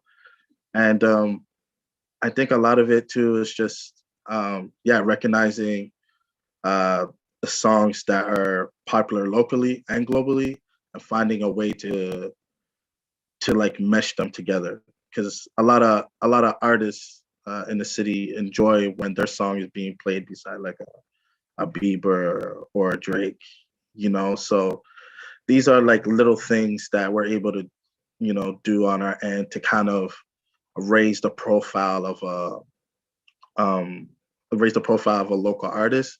And just outside of that, even just building like the relationship between the station and the local artists, because eventually what we're looking to do is to be do grassroots work and be on the ground and do events. So once that local artist builds the relationship with the station, they'll be able to not only like discover like other events or other artists or other managers that are involved in the scene, but they'll be able to have access to events where like all these people they could find all these people within the same space, because like the radio will be like involved in those like events. So yeah, I think those are like different ways that community radio could build that trust between the station and the local scene. Yeah, a few I would add, and some of this I'm actually sharing more from the perspective of being a musician that utilizes community radio stations than being someone who works at one. But a few I would add would be, I'd say in terms of being featured or interviewed, you're likely to be given more space. And because it's volunteers producing the shows, often the extent to which they actually care and are interested specifically in you, because they're making that time available as a volunteer, I think there's kind of an authenticity and passion to the role of them as the host that is really beautiful compared to when you've simply been slotted in for a very brief piece on some sort of bigger platform, with less identity. And I lean on those relationships. If I've gotten the opportunity to be interviewed, those folks often become friends. They become people that every time I have a new album, they're going to boost it. They're going to share it with their people. Again, there's that trust with the listenership that they trust the opinion of these programmers. And so that helps perpetuate it. And then it becomes also a really trusted resource if you're touring. Like if you're going to be traveling to a new city and you don't know where you should play, if you're looking for a space that's maybe a safer space or an anti-oppressive space in terms of venues, I would start by talking to the community radio station, because at the core of their operations, those are going to be really important factors. So they're going to push you, they're going to, to the direction of venues that are going to likely be safer and more comfortable to work with. The audiences that are comfortable going to those spaces will be the same audiences that listen to the radio. Again, that trust piece. So I think like you really can't get better than using it as a resource that way. And there's always going to be a priority for elevating the platform of musicians that don't have as traditional big resources, big budgets, big machines behind them. So when you're like kind of a little person in the industry, you can just be pushed up and elevated, and it's really beautiful to watch. And so I think all of those are things that really can't be recreated in those other platforms you mentioned. Yeah, and just to add on one more thing to add to that is usually community radio stations are located in campuses where you have students from everywhere, like with different countries, different cities. And one of the things that we hear a lot from our volunteers is that once they started working at the station, that's when they started finding out about all these different events happening in the city and like about artists and all that. Because sometimes when you're attending school, you're kind of like you feel isolated within that's the school life. So I think that's another thing that community radio does is allows people to expand their knowledge and awareness about the arts that's happening in the city. Yeah, and just one other quick thing I forgot to include, but also most stations have someone in the role of like a music director type role, whether it's a volunteer position or a staff position. And so you can kind of start with one point of contact that can help make so many other connections happen. And that's a person who's like given the job of like caring about and being immersed in music. So if it sounds like this overwhelming task of making all of these connections at these stations are usually like one point of entry that is a really great place to start that helps make those other connections happen. And again, you're not going to be given a real human one point of contact entry to a lot of the other ways of trying to get your music shared. That's great. And obviously we're talking a lot about music and touring musicians and radio play, which makes sense because community radio is an auditory medium. Could you say the same thing about leveraging some of these resources for non-musicians, or like if you were a visual artist trying to integrate into your communities, particularly the university community, there's similar entry points and uses of what you offer the community in that way? Jenny, go ahead. I see you unmute. Hit it. Well, I was just going to say, like, I think the piece I mentioned about the passion, about people like genuinely caring and getting excited, I think that's where the most similarity exists between whether it's music or another form of art. If there's a show focused on the arts or on visual arts, or incorporates that somehow, I think that's the part where, again, you're going to meet a person who is so excited to give it this extra space. But you go ahead, Quinde. Yeah, no, I mean, similar. I was just going to say that I think a big part of what we offer as community media and as community broadcasters are, a strong set of deep networks into these communities. Some of them that go back a really long time, and it's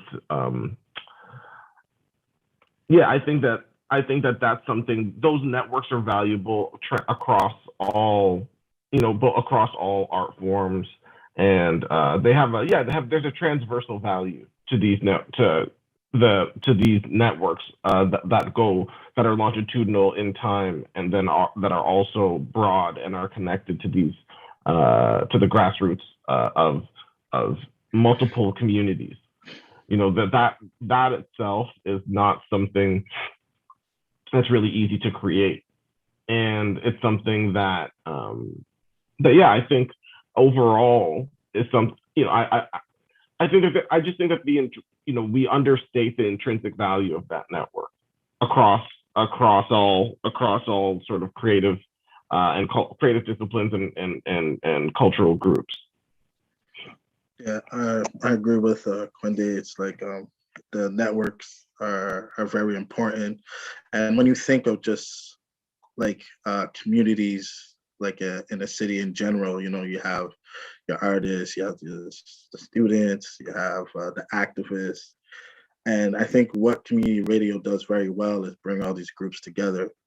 And I think what we bring to the table is, hey, like let's say someone is having an event, or an artist wants to be heard. It's like, hey, we're able to bring all these people together to know what you're about.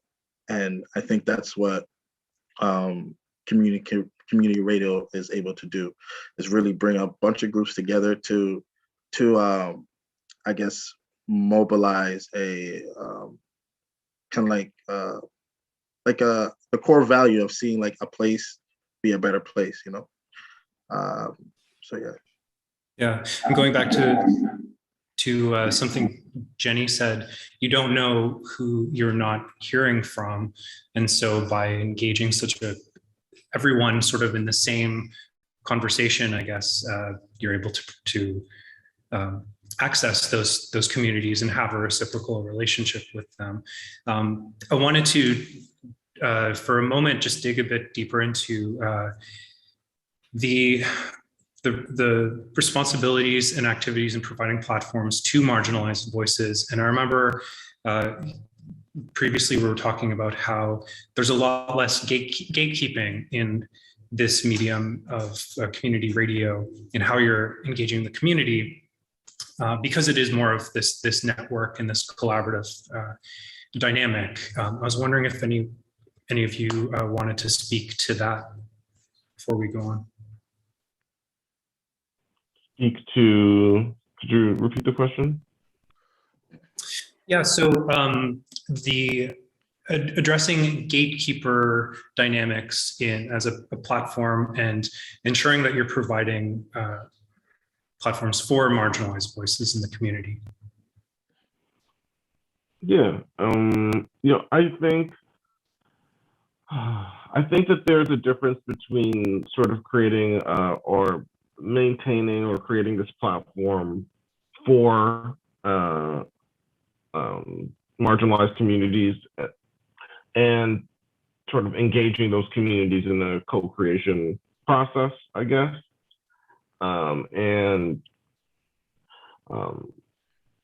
Yeah, and I think that that's something that we're really looking forward to taking on more seriously at CKCU is really how we engage with communities.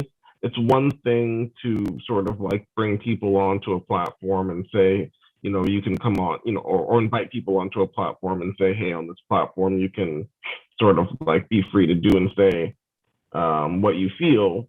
It's another thing to actually be engaged with that, what it is that they're saying, and with those communities and sort of and investing in how you engage with all of these communities of all these different linguistic communities and communities of interest. And I just think that while there may not be much gatekeeping, I think that there is still a lot of room for how we as organizations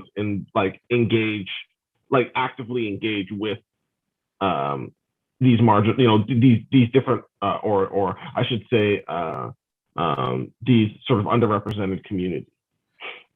Yeah. Yeah, I would say for CHUO, that's something that they've done for a long time. It's even a conversation I've had with Aaron is that like a lot of these things have been done, like CHUO hiring, like prioritizing BIPOC journalists, hiring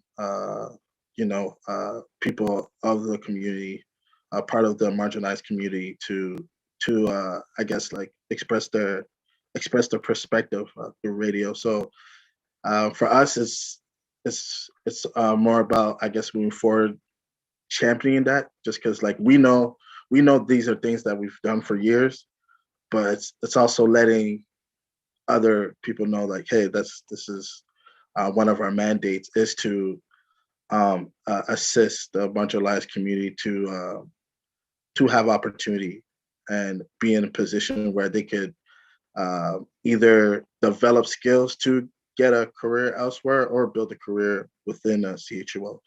Like we currently have like a program, a journalism program for BIPOC individuals.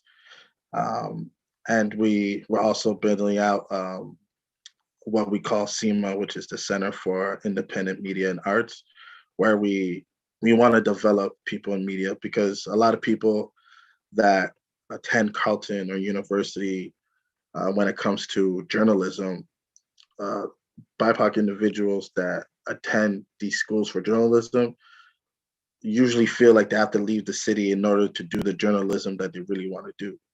because there's not that much job opportunities for them in the city. And I think that's what we're looking to do, to be that other space that makes individuals feel safe and able to kind of learn how to thrive in the media industry. Yeah, I think to build on those examples, in my role as a mobile studio coordinator, this comes up like a ton. And I think it's really important to remember that what you hear on the airwaves is only one platform in which like the contributions take a shape. But I think that a really huge role we have is as a learning opportunity. So some of that other, the examples being shared around how these skills are transferable to public speaking, to interview skills for interviewing for a job and looking into new opportunities. Like there's so many ways that these skill sets can be valuable to you in other contexts. So a big one for me is that we should be ready and prepared and willing to teach folks to whatever level they want to be taught to, and not push them further than what they're interested in if that's not, the environment for that, to have that learning happen at a pace that actually suits their learning, ideally without a lot of like concrete timelines where that opportunity expires, to have really genuinely meaningful opportunities for engagement everywhere along that learning curve. So not just that if you get to this after all these trainings, you graduate to this opportunity, but that there's meaningful contributions all the way along that path. And I think that because I do a lot of work with school-age children and I do a lot of work with seniors, in some cases, the seniors are beyond the point of wanting to learn any of the technical side, but they're not beyond wanting to share their stories and have them go to air authentically and not edited. Especially during this pandemic, there were so many media opportunities, so many media focuses on seniors and telling their stories for them about this horrible and oppressive experience they were having. And the seniors just desperately wanted an opportunity to share the nice things going on too. And they have lives that are not just this one narrative. So for seniors, it was maybe the opportunity to share their stories authentically. For school-age children, a lot of the time it's just, workshops teaching them about why asking questions is important and listening without assumption. And like, how do you go into a new opportunity? How do you know the questions you should know to ask if you don't know them yet? And so we do a lot of work just kind of like trying to give them some autonomy and some importance and some leadership skills. So I don't, some of that ends up on the radio and that's awesome, but there's so much else that's valuable in those. And I think that's where we really show up for a huge and diverse group of people. Thank you. I just want to go add to that and just say that, that I agree with what you're saying there in terms of finding ways to engage across a continuum, or having a broad continuum of engagement, because, as you said, the broadcast product is not always what's going to reach the communities. We've taken the time to do some research into the way that we engage with a whole range of our third language communities at the station. And while we do have people broadcasting in all of these languages, how these various communities actually connect with that content varies wildly across these groups. And so what does that mean? And what does that tell us about the approach that we have to take if we want to be engaging with these communities? Some of it has to do with, investments we have to make in terms of human resources and technology to sort of maybe get the content in front of people better. But then some of it has nothing to do with that. And it has to do with, we have to find ways to engage these communities in ways that don't have to do with content if we want that content to be actually hitting these communities, if that makes sense. Yeah. Absolutely. Okay, so thinking ahead about the future and where we are and where we're going, hypothetically, not that you will necessarily still have your same job in 25 years from now, but if you did, what do you think it would look like, and what do you think the the climate and culture around what you're doing would look like, and how do we meet that? What do we need to do to lay the foundation for the future of campus and community radio?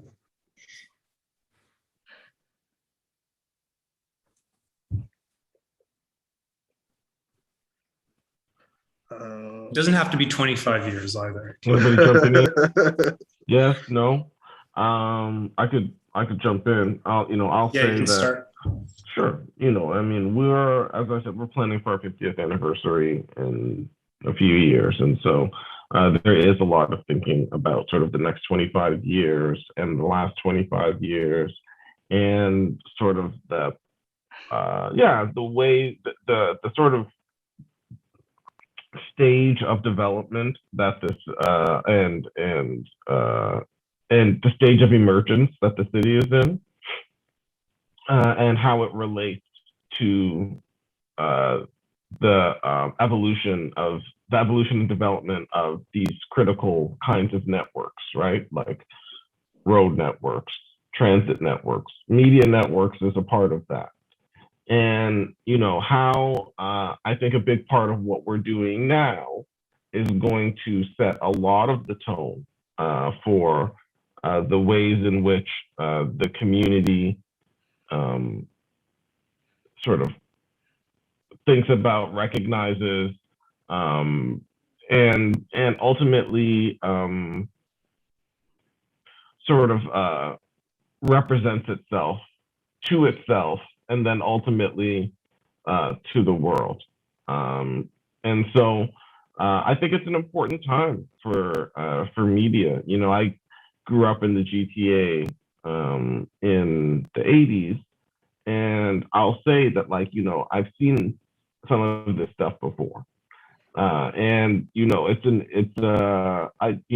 know that it's an important time to be setting that new foundation, in the same way that it was really important for Ottawa in its prior stage of emergence and evolution to have something like CKCU to connect people to that broader world outside of Ottawa. I think there might be an inversion of that, where now these networks are going to be really important for connecting Ottawa to itself and the world to and the world to us. And so, yeah.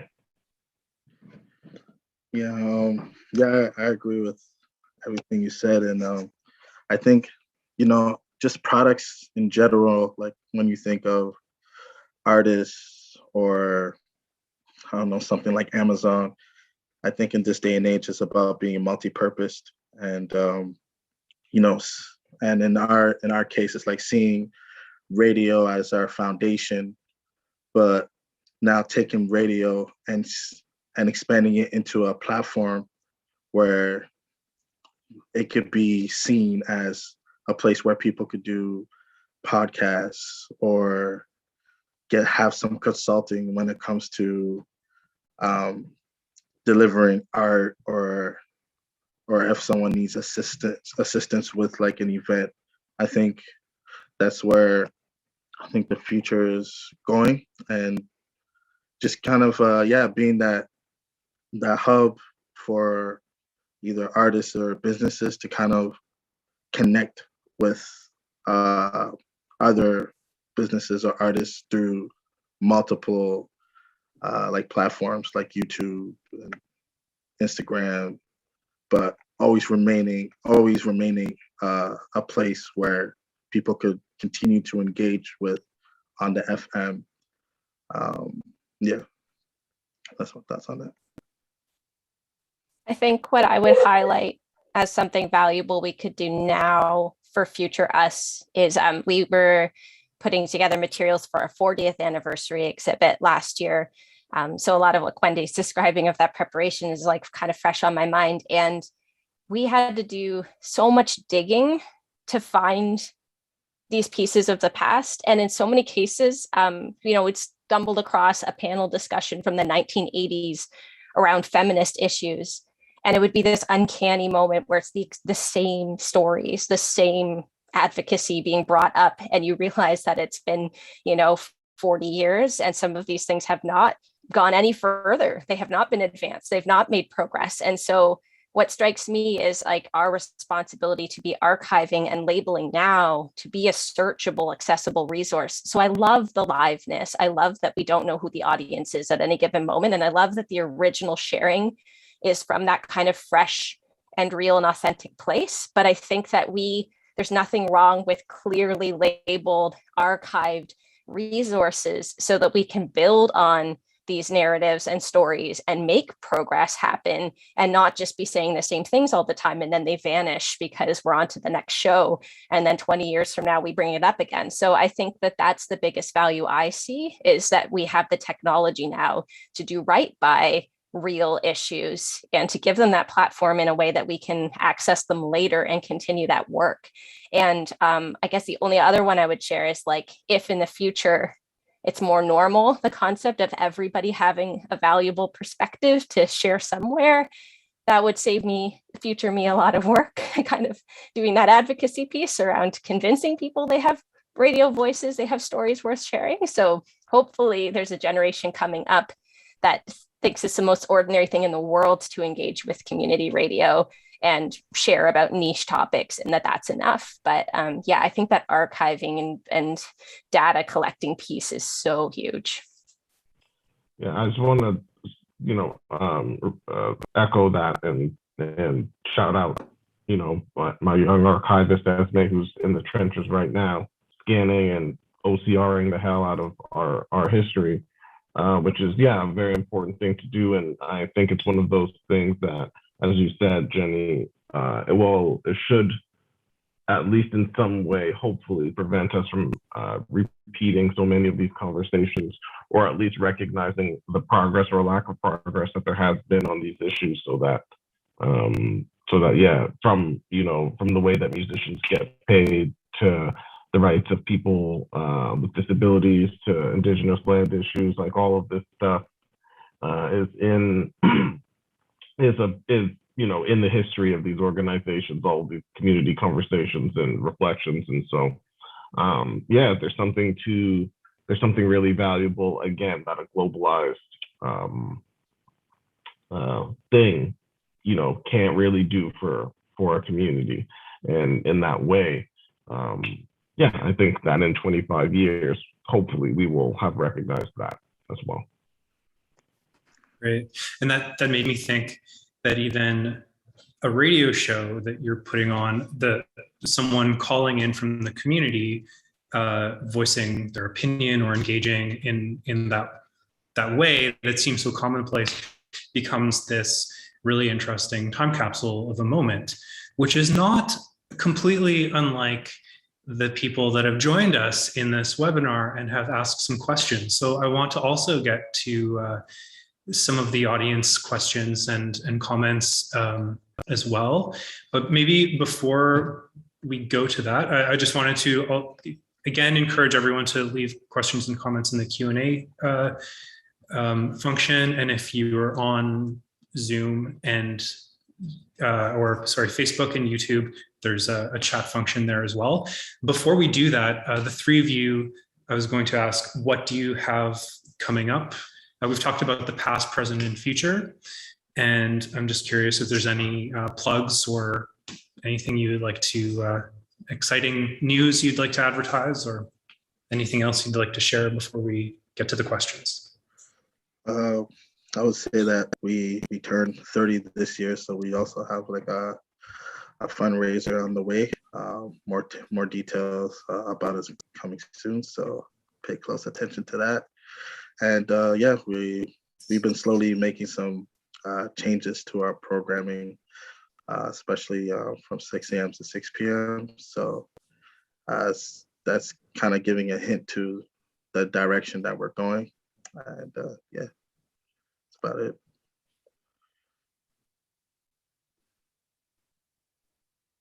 I don't want to spend too much time on Guelph, since this is mainly an Ottawa focused thing, but I did include a link in the chat we have a 40th anniversary, the virtual version of our exhibit. So if folks want to pour over CFRU's history, that's there. I also started a project called the Mini Interview Series, and I kind of started it to make an even easier, just kind of like flash in the pan entry to radio. And I do say that folks should identify as a Guelph community member to be the host, but I say that you can identify as a community member in any way that you do. So I include people that do not live in our physical city in that. So any reason why they've chosen CFRU as a platform for that, that mini interview series, again, there's links on our website, cfru.ca, but that's meant to be folks who, even without the training, just talking to their neighbor, talking to their roommate, talking to their friend, talking to a local business. Usually the interviews have been between 5 and 20 minutes. And those are just ones that I find space for on the airwaves so that we can get even more voices out there. So I would encourage folks to check that out on our website too. There's an upload portal, so you can literally just drop an MP3 and you can let me know if it needs further editing in terms of quality, and then I can make space for it. So that's a way to get more voices on. So I'd share those as mine.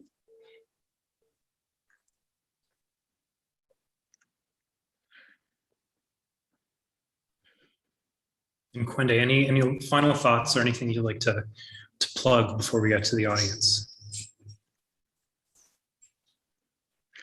I think you got disconnected. Oh no. Okay. Well, we'll look out for Kwende making his way back in. Okay. I will ask a question. We'll get started, and then I think I just need to make Kwende a panelist again. So just give me one moment. We'll start with a question from Glenn. Hello, Glenn. Thank you for joining us again this year. He is asking, I'm curious about getting CERB during the lockdown with arts jobs being lost. Did it help or give people more time to then be more active in community radio, or free us up to focus on local matters? Are there any examples of this that you can think of at CFRU, CHU, or CKCU? Also, what is needed most at your station in the upcoming year, 2022? I would say in general, I think the pandemic brought a lot of people together. It also allowed people to be aware of issues that been happening in the world. I think when the world is like rolling at its regular pace, we get distracted by so much that like an issue comes in and then it's out the next day. And I think that's something the pandemic has done, is that it allowed people to really see these issues and allow them to actually pay attention to them and immerse themselves in what they can do to bring the changes. And I think how the community radio plays into this is like, because you weren't able to physically have people in the station, it forced us to be creative and do Zoom calls. And when you do Zoom calls, your boundaries are a lot like bigger, right? Because now you're no longer thinking like, oh, I can't interview this person from, I don't know, New York, because they can't physically like be here. Now it's like you can interview anyone.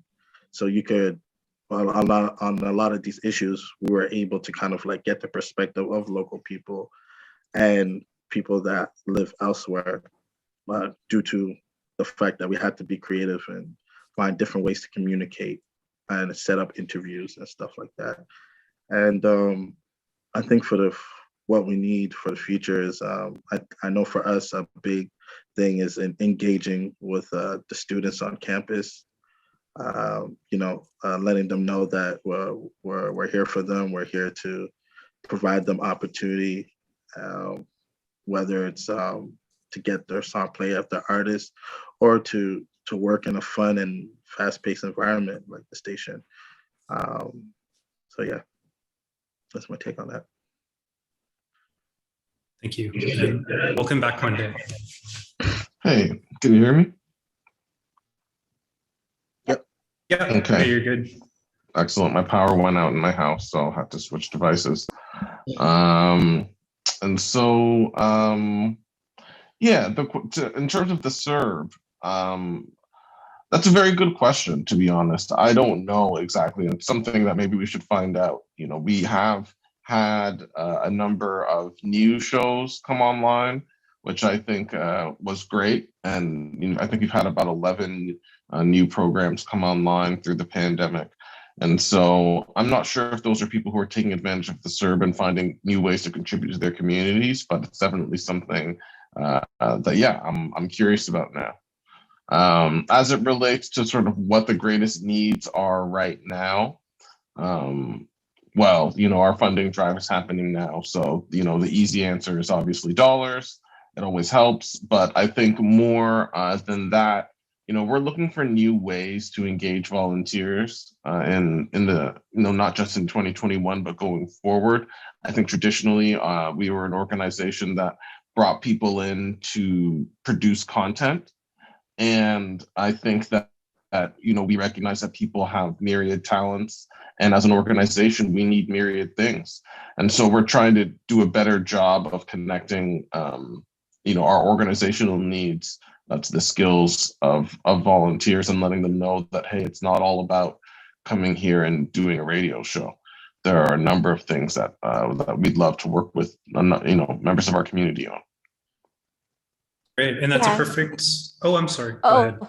I was just going to say, we also didn't ask folks to disclose things like if they're on SERB or if they're working or not, but I would just say that we shifted in terms of allowing programming to look like a lot of different things. So before it was more traditional to apply for a time slot and then go through the steps and then get approved and then have a show. But now people are coming with like a fully finished podcast series, and then we air the episodes in sequence, or they're doing one-off radio documentaries, you know, that are 1 episode or 4 episodes or whatever, or they're still applying for shows and having that ongoing opportunity. But the flexibility in terms of how to submit content and get it on the airwaves, I think that means that people can be a lot more flexible about when they produce it. So again, like loaning them equipment and training them virtually to be set up in their own spaces. And then if folks work better in the middle of the night, or if they have to tuck it in alongside like new childcare responsibilities, I think there's just a flexibility. And I say like also just a general kind of global understanding of an emotional toll that this is taking. So if you sound tired, if you sound sad, people get it and they hear that and they relate to it. So maybe some of that polish or expectation to show up at your best and in your glossiest, most clear-headed format, I'd say that kind of expectation is totally off the table. So it's just, I think it's a more honest place that people are sharing from in a lot of respects. And I would just say in terms of what we need, for us, it's really beneficial to get feedback from people.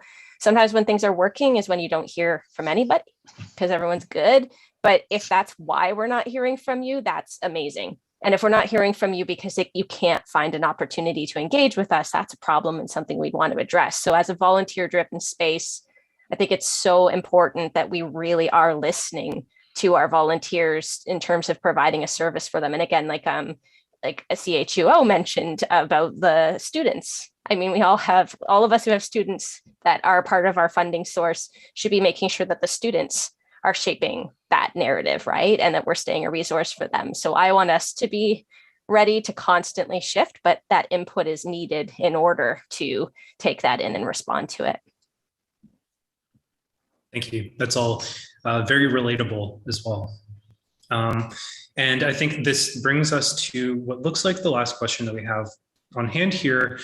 But so we have from Sharon her comment that they would like to get involved, collaborate creatively, and send a volunteer to learn about being more hands-on at CKCU specifically, but maybe if you can all speak to the process of getting involved on a volunteer basis to develop professionally and develop and learn new skills as well. Sure, absolutely. Like, thank you for your interest, number one. I think that's great.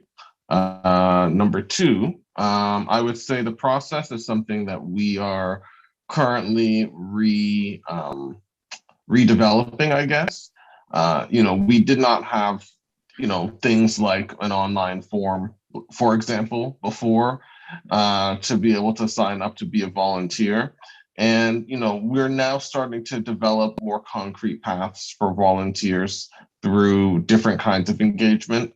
And we're just starting to roll that out sort of like right now, basically, along with the funding drive, where sort of setting up a new forum for people to start getting engaged with us. And we're looking to organize that engagement a little bit more around sort of around cohorts, so that those who do want to get engaged with us aren't doing it by themselves. There's a group of people who, while they may not be trying to learn the exact same thing, they're engaged in the process of learning with the station. We are starting to build, but also better relationships with, various on-campus groups, from the business school to the journalism school.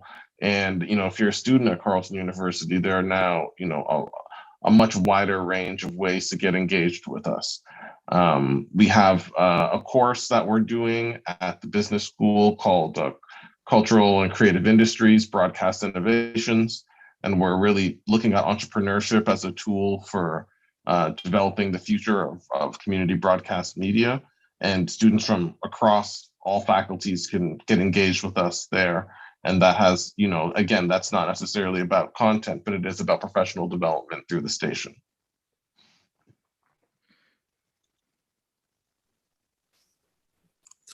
I guess, Luigi, to sort of answer the question directly, we're going to have a form up on the site soon. So just check for that. Okay, thanks. We are also redeveloping the process in volunteering, but what we have down is you could go on our website, and there's a tab there where you could enter your information, and we receive it in our system, and then one of our staff does outreach to speak to the people that are interested in volunteering. And a lot of the individuals that work at CHUO, a lot of them are in the community and aren't really active. So even though the process is the same, they can always reach out to one of them, or directly reach out to me, and to get that process started. And or simply visit the station. Some of us are slowly getting back in, so just visiting this, making your way down there and saying hi and getting that conversation started will allow us to get the process started into getting people to be involved in our station. And I don't know if folks listening want to jump on Guelph's airwaves instead of Ottawa, but I will say a lot of our stations have shows that are produced, they're local to somewhere, but have opportunities to be shared on other stations as well. So I'd say I put it here in the chat, but just emailing me, volunteer@cfru.ca, reaches me directly, and I'm the first point of contact for all the volunteer opportunities. But something else we've been doing during the pandemic this semester, we started doing a workshop series. So every second Thursday evening, there's a workshop on like podcasting 101, live streaming 101, video editing skills, working on your voice, building your music community. So we did that as sort of recognizing our physical station was going to remain closed for a little while still to volunteers. We still wanted students to see posters seeing that we're teaching you stuff. We're somewhere for you to hang out and learn interesting things and meet like-minded people. And so in those workshops, it's certainly not limited to Guelph. I would say that it really benefits from other voices. And I've been encouraging people, even if they're not beginners, if they love the skill sets that we're going to be doing a workshop in, and they show up as a person that uses those and wants to share some of their perspectives or answers to some of that. So it's just been like a really fun place to hang out. And so I posted the link to Facebook because we've been sharing the events there. And that's where we often are posting that, in Instagram. The workshop, we've just basically said free for students, free for CFRU volunteers, and a suggested donation for people that don't identify as either of those things. But it's pretty flexible, and I love having people in the room. So those are some opportunities we have at our station. Okay. Well, thank you so much, everyone.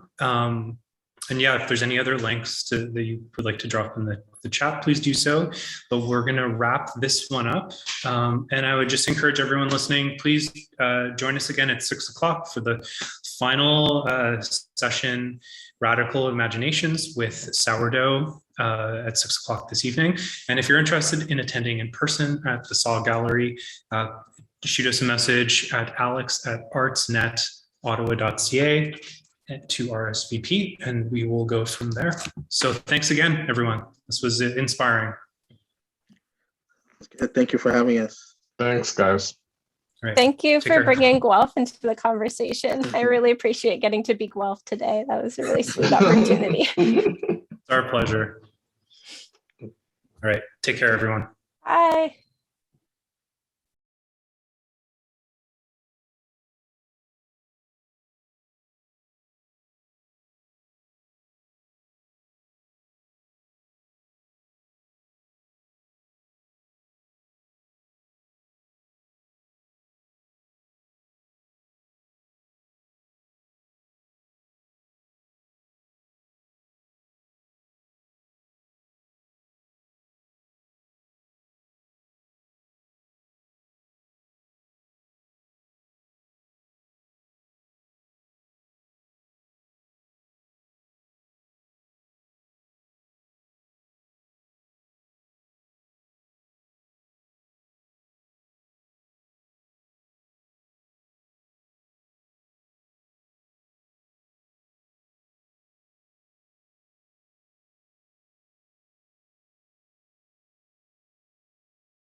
Hello, and welcome back to Artpreneur 2021. I am very excited to introduce this final panel of the conference this year. So far this year, we've been discussing artist rights, presenter obligations in digital spaces, redefining what it means or what it could mean to be successful as an artist or a creative entrepreneur. And I'm very excited to close the conference to discuss what the future can and should hold to be more equitable and sustainable moving forward, and to really ask this question about what now and what our call to action is as artists in the community. I just will read from my list so I don't forget anyone, but I wanted to run down some thank yous for over the past 3 days. Our partners, Invest Ottawa, Apartment 613, our generous sponsors, Wallach's Art Supplies and Framing. Thank you to Bandcamp, Debaser, Digital Arts Resource Center, the Independent Media Arts Alliance, Also Cool Magazine, Nosy Magazine, CHUO, CKCU, CFRU in Guelph, Anthonia Makeup, Makatu, Ream Ottawa. Check out our podcast, Artpreneur Ottawa, on iTunes and Spotify. And please check out artsnetottawa.ca to learn more about what Arts Network Ottawa does and become a member. And with that, I'm so pleased to introduce Nikki and the Sourdough crew for Radical Imagination, opening artistic spaces. Thank you so much. Hi, everyone. So thank you for welcoming us this evening. To kick the event off, we're going to be running this as a conversation because that's how we try to run things organizationally here, right? Da, da, da. So, you good? Okay. Making sure I'm in the right spot. So to kick things off, we're going to be running through a series of conversations done in pairs, and then I'll be speaking a little bit about how we're taking this community engagement mindset as the work that we're doing at Sourdough. So I want to thank the panel, these wonderful people, for being here today. And to kick things off, I'm going to pass it on to Em and Annalisa from Being Studio. Thank you, Miriam.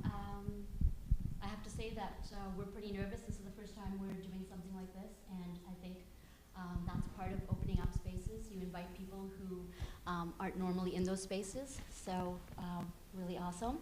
Annalisa and I will introduce ourselves and ask each other a few questions connected to today's topic. Annalisa, can you please introduce yourself? Hello everyone, I'm Annalisa Kiskis. I'm an artist at Being Studio in Ottawa. I am also part of its board of directors. I am a visual artist. I paint, I draw, and I make digital art. I also love to journal about everything that comes up in my mind. I enjoy listening to podcasts. I am a big fan of Big Magic by Elizabeth Gilbert and The Artist's Way by Julia Cameron. Both talk about creativity, art, and creative writing, about developing stories and putting stories into their artwork. To dig deep into yourself about what kind of artist you want to be. I have Down syndrome. I want people to know me as a person. Don't think of me as Down syndrome, but I do have a lot of qualities inside myself. I'm very strong, I'm very stubborn. My dad told me I had a gift and I'm talented and that I should express myself. I stayed strong through the pandemic because of my art, and I took all the opportunities that came my way. I also want to share that I love Frida Kahlo. She is my biggest inspiration. I feel like she's my third mother. I include her in a lot of my art because of Frida Kahlo. I am now including my own Polish and Lithuanian heritage in my art. I'd like to show a few of my latest designs.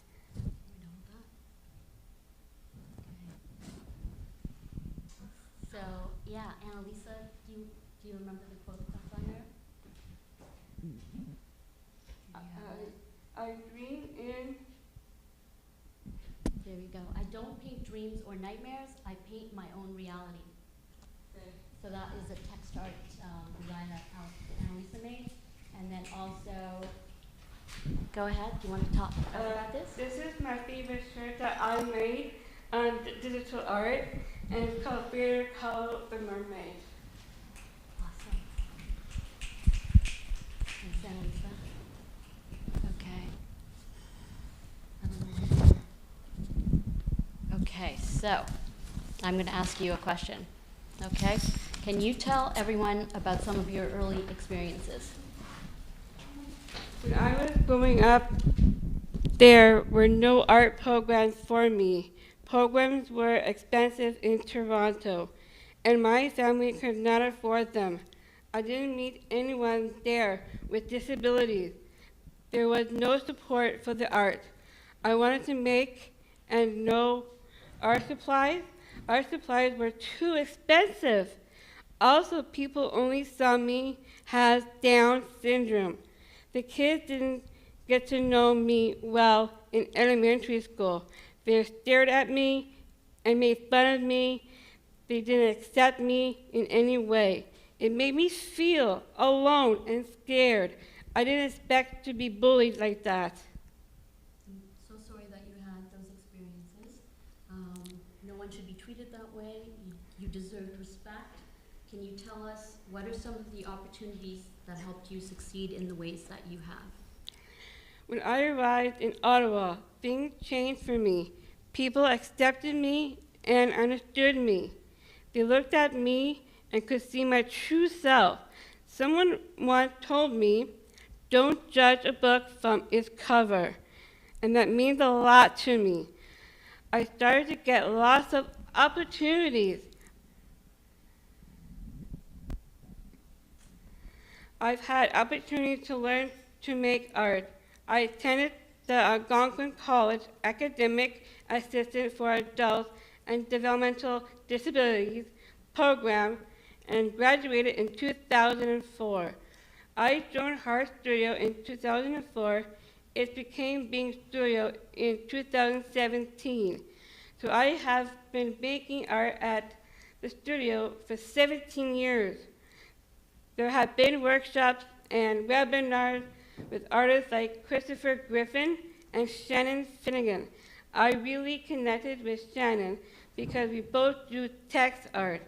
I did a workshop with visiting Korean artist Pixel, where I tried acrylic paint markers for the first time in the summer. I did a mentorship with Ottawa artist Hasina Kamanzi. I talked with her about my goals, my love of Frida Kahlo, and wanting to travel to New York City and Mexico City. I've had opportunity to show art and to sell art. My art has been in the Ottawa Art Gallery in Neck and Boutique, at the Witchcraft Center, in different community spaces, and in Bing Studio online shop that you can check out at www.beinghome.ca. I've also had opportunity to share my voice and ideas. I have shared my story in the Speak podcast and Click magazine, created by Bing Studio. I have participated in the AMI documentary, Staying Home, Staying Connected. I was also interviewed by the Capital Current for an article about how Bing Studio switched to online programming during the pandemic. And I was featured in CBC Highlight magazine series, In Her Words. During the pandemic, I was also part of Artists Connect, a huge cross-country virtual event organized by Bing Studio that had never happened before. The Artists Connect event gathered artists together from the NINA in Edmonton, the National Access Arts Centre in Calgary, Heart Studio in Kingston, Ontario, and the Space, the Popular Dance in Ottawa. It was a chance to meet other artists with disabilities, to hear each other's stories, share our art, and learn from each other. These opportunities were important to me because I've grown as an artist, and my confidence and belief in myself has grown. I feel this way because of the support of my family and everyone at Being Studio. I feel like I can do anything I want. I can push the boundaries and break the barriers. I feel the love. I feel like I am part of the art world. I want the world to know me as an artist. I want people to have the legacy of my art. All artists with disabilities should have these opportunities to be a part of the art world. Being artists want to explore the world, and I want the world to know about Being Studio. Awesome. Can you tell us about yourself and how you think artistic space can be open for being artists and artists with disabilities? Yes, I can. Thanks, Annalisa. Okay, so all of this just left the brain cells. All of this just left my brain cells. So I will try my best to read and just go with what I got. My name is M. Southwood, and I'm a studio facilitator and partnership and media liaison with Being Studio. I want to start by saying that I have the privileges of a typical body and mind. I can take the stairs if I want to. I can cross the street and not worry that the road doesn't meet the sidewalk. I can turn on the radio and listen to the news. So all of these are privileges of access. And everyone on this panel has probably experienced and understands how it feels to be denied access on some level. But the privileges of a typical body and mind are on a different level because they mean that disabled bodies and minds do not belong. So when certain spaces deny your access, what do? I think everybody knows that you make your own spaces, which is what Being Studio continues to do. Many of the opportunities mentioned by Annalisa have been created by Being Studio. Being Studio is a community of artists with disabilities. Sorry, I just need a little bit of water here. Okay. Thank you. I never would have thought that Zoom was easier until this moment. Okay. You're doing great. So like I said, when certain spaces deny your access, you create your own. Being Studio is a community of artists with disabilities. Each artist is unique in who they are and the art that they create. Being Studio only exists because of these artists and their allies. I am an ally and an advocate, and what I do is led by being artists.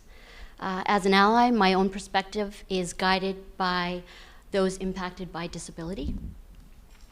It must be mentioned that to best answer this question about opening up space for those who have been on the margins of the art world, I have spoken with being artists as well as their allies and others in the community impacted by disability, including board member Sally Armstrong. Sally mentioned the ongoing struggles for the disabled to enter the mainstream art world. Many artists from Being Studio talk about the desire to be seen and heard. They want to tell their stories when historically their voices have been silenced or they've only been heard as outsiders or as the institutionalized. They want the visibility that comes with opportunity. They want the opportunities that come with visibility, and the visibility that means recognition as artists. What they want is nothing less than what disability activist Eliza Chandler speaks of as desiring disability. So actually desiring disability, rather than fearing, dismissing, tokenizing, or attacking it, as Annalisa has experienced. It is part of what artist and activist Carmen Papalia terms radical access, which is accessibility built in from the starting point of design in collaboration with the disabled. It is not those of us on the margins who need to adapt, change, or fit into the existing art world, but rather the existing structure of the art world that needs radical reinvention. So now is the time to redefine and redesign what the art world means, and in Carmen's words, re-envisioning it around the demands and desires of the disabled body and mind, to celebrate their creativity, their talents, their imagination, their experience and knowledge. Annalisa asked me if all of her accomplishments would welcome her and be enough to be accepted into the New York City art world. And the answer should be yes. Annalisa talks about the opportunities that have changed her life. Now she and other artists at Being Studio want more opportunities to tell their stories, to learn. What about artist residencies designed with access needs included? To travel. What about networks of accessibility for artists who want to travel and study anywhere in the world? And to make and show art regularly in all spaces, including local and national galleries, with shows curated by them. So opportunities need to exist outside of Being Studio, with artists knowing they will be celebrated for who they are and what they create. And I know that part of the title of this talk was radical imagination. And it seems like there's a lot of radical happening these days. Radical imagination, radical access, radical connections. And it really seems like right now is the time for these radical movements, for artists with disabilities to move from the margins and into the center where they belong, and to a time when the need to be radical ends and we can all simply be. Thanks for listening. That was beautifully said, Em and Annalisa. Thank you both so much for sharing. Now, you're very welcome. You killed it. Now we're going to introduce Jackie and Nikki to both also share and ask one another, who are you? And how are you creating space for artists in your communities? So I'll pass it on to you both. Jackie, so I know that you do just incredible work as an actress and as an artist in the city. So I'd love to hear more about just your background and really how you're opening up those spaces. Thank you, Nikki, and thank you for being here. Thank you for having me. My name is Jackie Detoy, and I'm from South Africa, from Cape Town. I was born in a small town called Kimberley, and I lived in Cape Town for quite a few years before I came to Canada, and that's a whole other story on its own. And I am an award-winning actor and an international storyteller. So I go around the world sharing stories from the motherland and stories that were shared to me. And when I came to Canada, there was, I'm totally identifying with some of the, what you just said earlier is, it really resonated with me because when I first came to Canada, it was really, especially Ottawa, it was really a struggle to find my feet.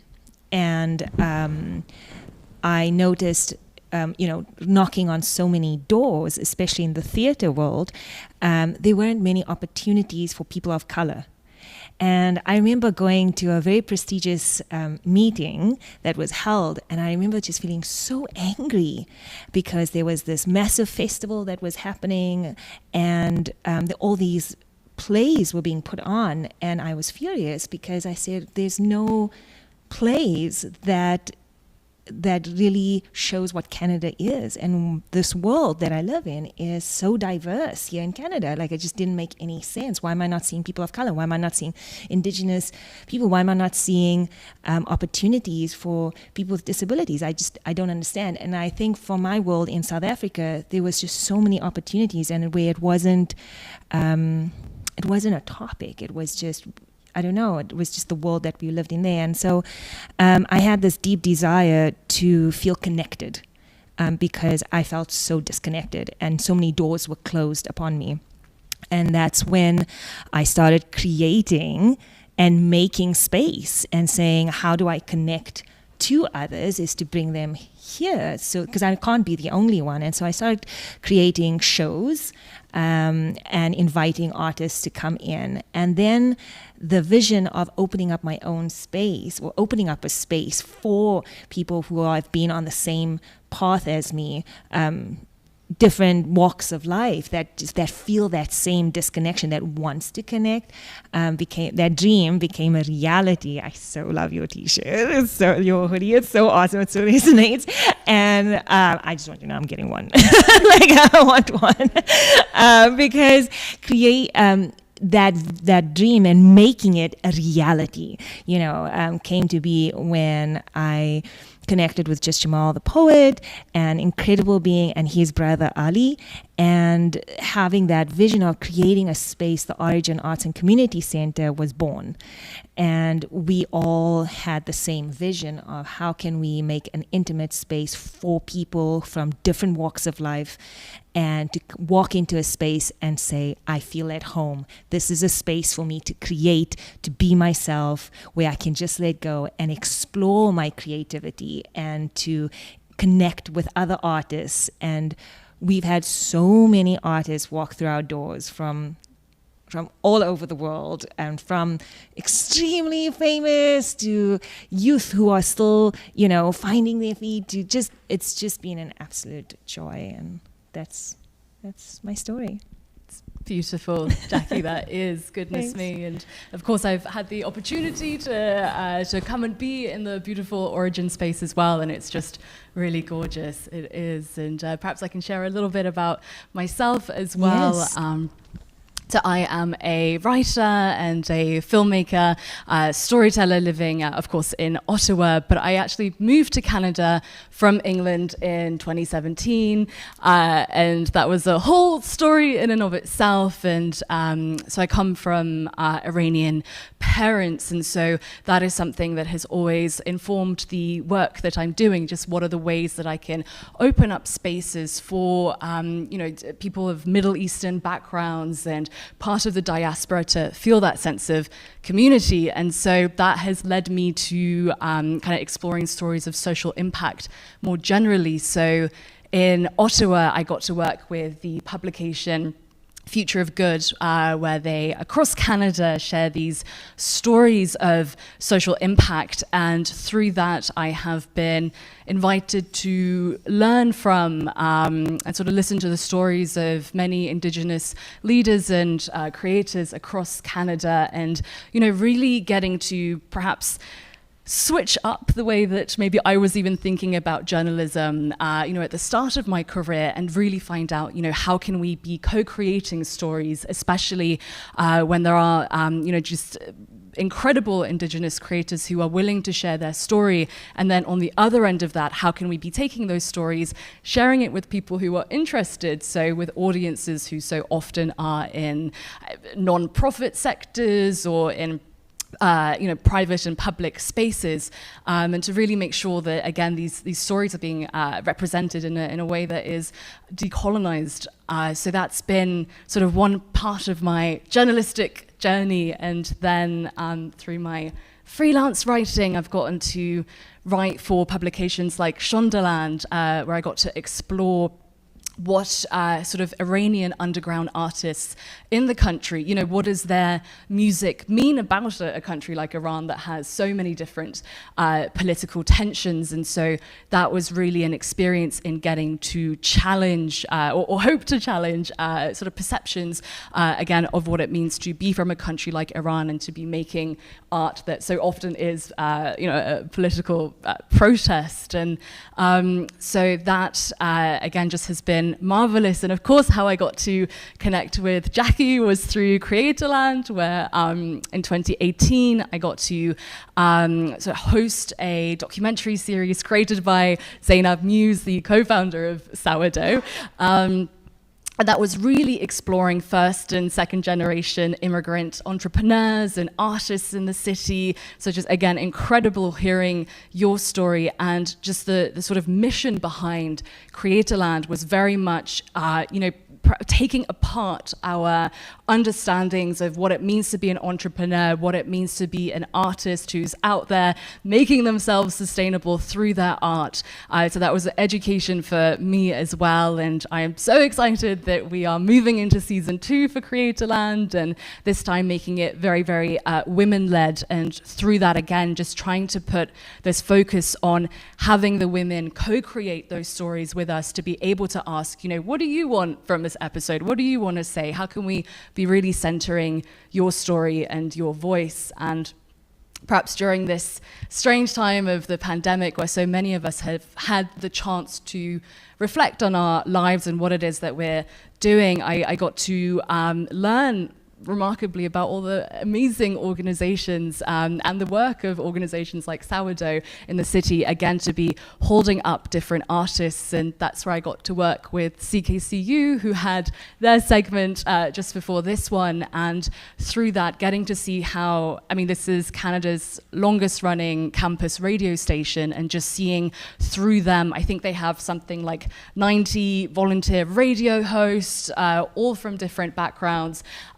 So just really, again, that is showing that the media landscape can be successful by just handing over the mic to people to tell their own stories. And there is so much interest to be generated from that. And that has encouraged me to continue exploring that, the sort of intimacy of the audio landscape by trying to doing my damn best to put together a podcast documentary series focusing on the sort of music producer, again, behind some of Iran's biggest sort of political protest songs. And again, as an attempt to create or find community, within the Iranian diaspora, and again, to be finding a way to be opening up spaces for these artists to kind of come forward and show themselves in a way that breaks down stereotypes. And again, it's just been so lovely getting to see the incredible work being done by Sourdough's artists. So thank you.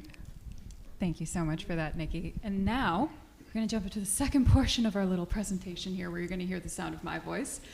So as Nikki so beautifully said, this idea of passing the mic to people and truly creating space. So the work that we're trying to do at Sourdough, which is the organization that I have the great fortune of co-leading with Zainab Muse and Remco Volmer, who are in the crowd with us right now, our intention with this organization has been to create programming that is meaningful to artists from historically marginalized groups. So the reason why in this panel we invited some of our Starter Circle members here to speak is because they are doing the work for their communities, and we really wanted to make sure that we are spotlighting their work so people in Ottawa can see, like, oh my goodness, there are already these organizations that are serving all of these diverse communities, and they're creating alternative spaces themselves instead of trying to mold themselves or the artists that they support to fit into the institutions that already exist. Now, why is it important to start with them? And this is where my piece comes in. I want to talk to you about how we're doing community engagement at Sourdough, how us as an organization have been working to develop programming by first speaking with community leaders that are engaging these groups. And we've learned a lot from them. Among them, we've learned different ways that we need to start approaching community engagement differently than the way a lot of traditional institutions do. So I've broken this down into three simple steps. It's obviously a little more than 3 simple steps, significantly more than 3 simple steps. But to help us remember, the first one being that if you want to support historically marginalized groups, artists, anything, you need to meet them where they are. So whatever assumptions that you might have about what these groups' needs are, put them aside and seek them out.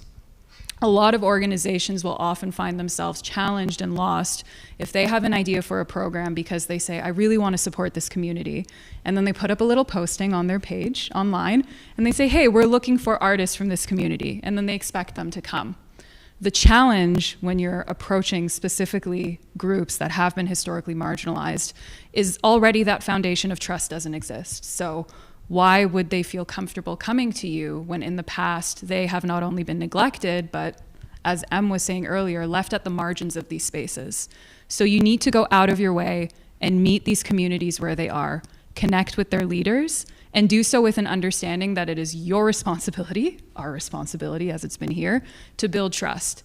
The second thing is enter these environments with the understanding that you are there to listen and to learn. So those assumptions I mentioned at the beginning, put them aside, put them in your back pocket, and don't bring them up in those conversations. You are there to understand what are the things that the artists, if you are specifically talking about artists in your communities, are really excited about? What are they really passionate about? What are the stories that they're already telling? What are the challenges that they keep coming up against over and over again? And in what ways could they actually use meaningful support? Your role is to help support them with the great work that they are already doing. So again, just to recap, the first one, meeting people where they are. And the second one, listen and learn. Put your assumptions aside. The third thing, which has been a little surprising to see how surprising it has been for other people when we've shared this part of our process, is compensating people for their time. So in our community engagement strategy, we've always understood that if we are developing something that depends on the insight of someone else, how on earth can we expect them to give us that insight for free if we just got funding for that opportunity? As I'm saying it right now, I'm sure a lot of you are going like, yeah, that makes a lot of sense. And yet a lot of organizations today have followed this model because that's how things have always worked. You might have had an idea for a really great program because you heard something in the news and you want to support artists from a specific community. You decide how they need help. And then you reach out to someone that you know is a trusted member from that community and you say, hello, I would like access to your community. Can you just give it to me and give me advice for a couple of hours every single month so we can make this happen? One of our Starter Circle members who is in here today, Dawn from the Indigenous Arts Council of Canada, mentioned that that is not collaboration, that is not even partnership, you're just asking me to volunteer my time for free. And you're asking me to emotionally invest in something that can actually be quite challenging because you're asking these folks often to bring up trauma and painful experiences on how they're facing challenges. If you and the organizations and the groups and the people you work with can keep those three things in mind, you have the potential to make an incredible impact because these communities aren't suffering and struggling and in desperate need of help. They are doing amazing things. The rest of Ottawa just needs to be paying a little bit more attention and figuring out how we can collaborate better together. And with that in mind, I wanted to share one last little piece of advice, which is something that we've heard through our Starter Circle members, through a lot of our sessions, about one of the greatest challenges artists from these communities face is a lack of confidence. So this idea of asking artists from these communities to self-select themselves is an impossibility. The idea of expecting them to be able to put their hand up for a program by an organization or a group that they've never connected with and with whom they don't have a trusting relationship is also an impossibility. If you have already taken the other three steps to meet people where they are, listen and learn, and then build a sense of trust by compensating people for their time, you will have established the kind of relationship where you can work with these groups and say, hey, we have an idea for this program. Let's co-create it together. And when we go through the application process, so what for a lot of us is step number 1 is apply here, is actually step number 10, 20 maybe. Work with these groups so that you can meet their community members and you can tell them about the program so that you can work with them to go through the application process together. If we can take these little steps, which do take a bit of time, I think we'll all be blown away by how many artists have always been there and that we just haven't reached out to. So I do want to thank all of you again for sharing your insight and for all of you for listening to us as we opened up the floor to our Starter Circle members to share how they're supporting different communities and how we're trying to modify the community engagement process. At this point, we're going to open it up if there is any questions from the audience. If not, we have a few more questions to ask you folks. Also mindful of time, but because we know you haven't heard enough from these wonderful leaders at this point. So we got a couple more things to ask them here. The first question that I have is actually for Jackie. The way that you spoke about the spaces that you're creating are so positive and exciting and empowering. So this is also more on the positive and exciting and empowering note, which is when it comes to supporting historically marginalized artists, how can we support them locally right now in the context of the last couple of years, just generally, and how can we create opportunities for them? So how can we make the great things happen with these folks? Show up. Show up. Yep. show up and be present. That for me is one of the biggest. Even if it's an arts market, if it is sharing something on social media, if it is liking a simple like for like, it's those small things that make the big things happen. It's cheering on. So often, I think, in a world that we live in, it can be like, oh, so-and-so is doing so. But we've been through so much. And right now, I think just showing up and saying, I got you. You're doing great. Keep going. Those little words of encouragement, just keep going. You're doing amazing. I love supporting you. And it's when we start building each other up like that more and more, it can only get better and better and better, right? So seek them out. And if there's opportunities that come your way, share it. Even if there's no response, even if the person might be feeling insecure, like I mentioned earlier with the pandemic, like there's a lot of people are still going through so much mentally, spiritually, and physically. So support for one another is one of the biggest ways, and a simple word of encouragement that can just brighten up someone's day, or a smile, and just say, if you're having a bad day, it's all good. I got you. I'm showing up, and that you don't need to do that much. It's just those little things, and that's what it is. That's beautiful. Be kind. Yes. Show up. Don't be afraid to enter these new spaces, learn something new, and encourage other people to succeed. Totally. And I think that's like that humbleness, right?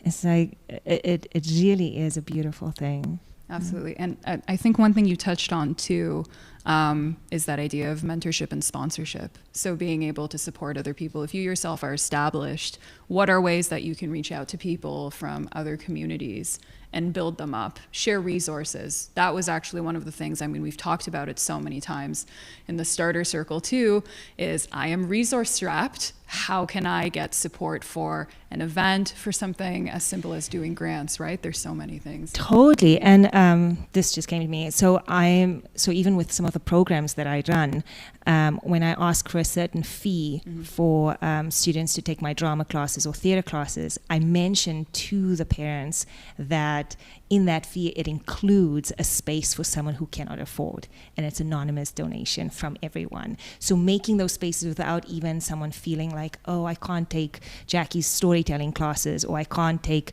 her theater classes, or, I can't come to this event because I don't have that. It's like, no, I got you, and we got you, and you don't have to feel ashamed about it because there's no mention of it. It's just come in. You welcomed. That's amazing. And being proactive on these things versus being reactive is clearly an important thing. 100%. Yeah.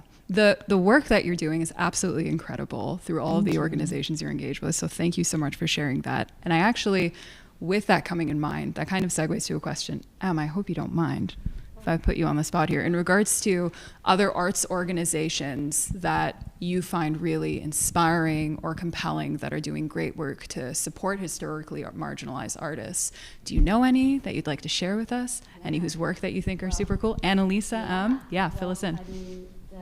All of the groups that we connected with microphone. I didn't need that on Zoom. Do you want to talk about the Artist Connect organizations? Do you want to mention some of those? Yeah. Go ahead. The Artist Connect, that we share our artwork on Zoom, and we love to share what our art tell us and have a voice in that work. In my work, also, I developed my own artwork. When it comes to being studio, I use my art has a lot more to say. I have a voice. I use my hands to put on canvas and art. I draw with my hand with art. When I was thinking about my third mother, Frida Kahlo, she inspired me, but I listened to her spirit. She whispered in my ear. She said to me that, Annalisa, don't give up, keep going with your art, and be thankful you have those things in your life. So Annalisa, will you mention some of the other groups that we connected with? Do you remember the names of some of the? Well, one of them is Nina Yep, the Nina in Edmonton. And one Access Arts in Calgary. Yep, the National Access Arts Center that used to be Indefinite Arts Yes. in Calgary. Do you remember the two that are in? You had mentioned them in your talk already. Yeah. The Space The Space in Ottawa in Ottawa. and uh, Dance. in New York City, they have MoMA, my favorite art gallery. So that's one of the organizations from New York City, from the States. Here in Ottawa is Nina and Edmonton is Nina. Access Arts in Calgary. So some of them are outside of Ottawa, and some of them are in the States. So Annalisa mentioned MoMA because they actually partnered with Being Studio to do webinars with us throughout the pandemic. So we partnered with them, and basically they met us once a month to present different themes that were happening in the gallery, showed us their different artwork. Yeah. And their stories. And so that was awesome. The thing about all of these art groups, organizations, is that they're all artist-centered, disability-centered. The great thing about MoMA is that they have really welcomed artists with disabilities. They even have art by artists with disabilities in their gallery, which is great, and hopefully that will just keep on growing. And the best thing about Artist Connect was that we were able to, through the pandemic, make these connections that probably never would have happened except for the pandemic. It was like one of the silver linings to connect with studios that were similar to Being, so that artists who wouldn't have met, normally, they had a chance to meet virtually. And that those relationships still continue today. Hopefully we'll actually get to Calgary and Edmonton to visit all those galleries at some point. It's incredible that there are so many organizations that you've mentioned that are supporting and doing collaborations with artists with disabilities. Before I started engaging with you folks, to me that was an entire world that I hadn't engaged with at all myself. And I think that's one of the challenges that a lot of us do face within these contexts is we tell ourselves, well, I'm not aware of these groups, therefore there must be nothing out there.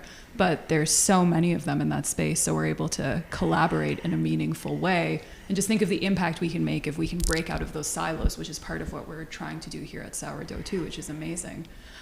Do you find that there are opportunities to collaborate with arts organizations that are outside the realms of ones that support artists with disabilities too? Do you think there's room to break down silos in that way as well? Yeah, definitely. We're trying to build relationships with the Ottawa Art Gallery and the National Art Gallery. At this point, it seems like people are very open to build those relationships, which is fantastic. We've moved past the point of just access into the building, and so past access into the building, and definitely more interest in working with people with disabilities as artists, and the possibility of artists having their work in the galleries. Yeah.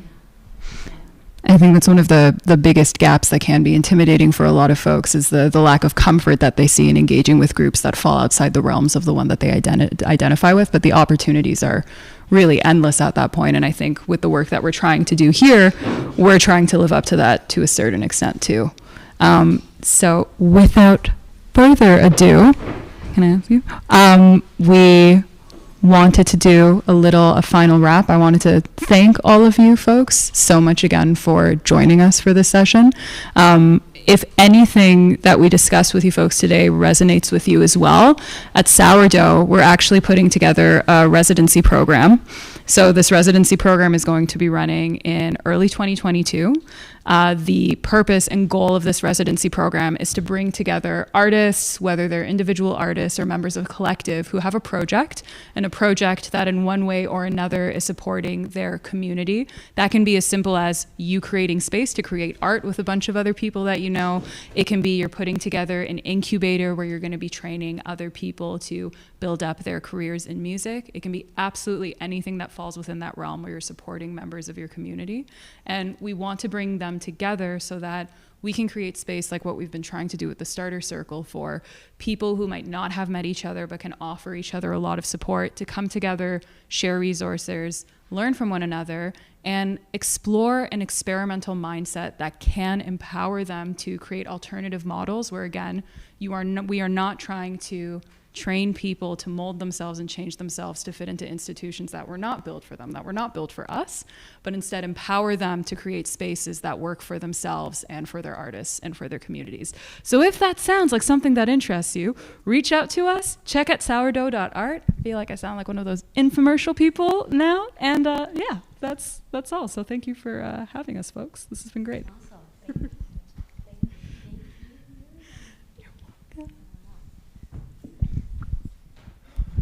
I guess I'll just say one final, sorry, I'll get in the view of the camera, this one right here. So thank you everyone for tuning in. Yeah, I couldn't have imagined a more inspiring way to finish off the conference, and we'll see you next time. Thanks again to our partners Invest Ottawa, Apartment 613, sponsors Wallach's Art Supplies and Framing.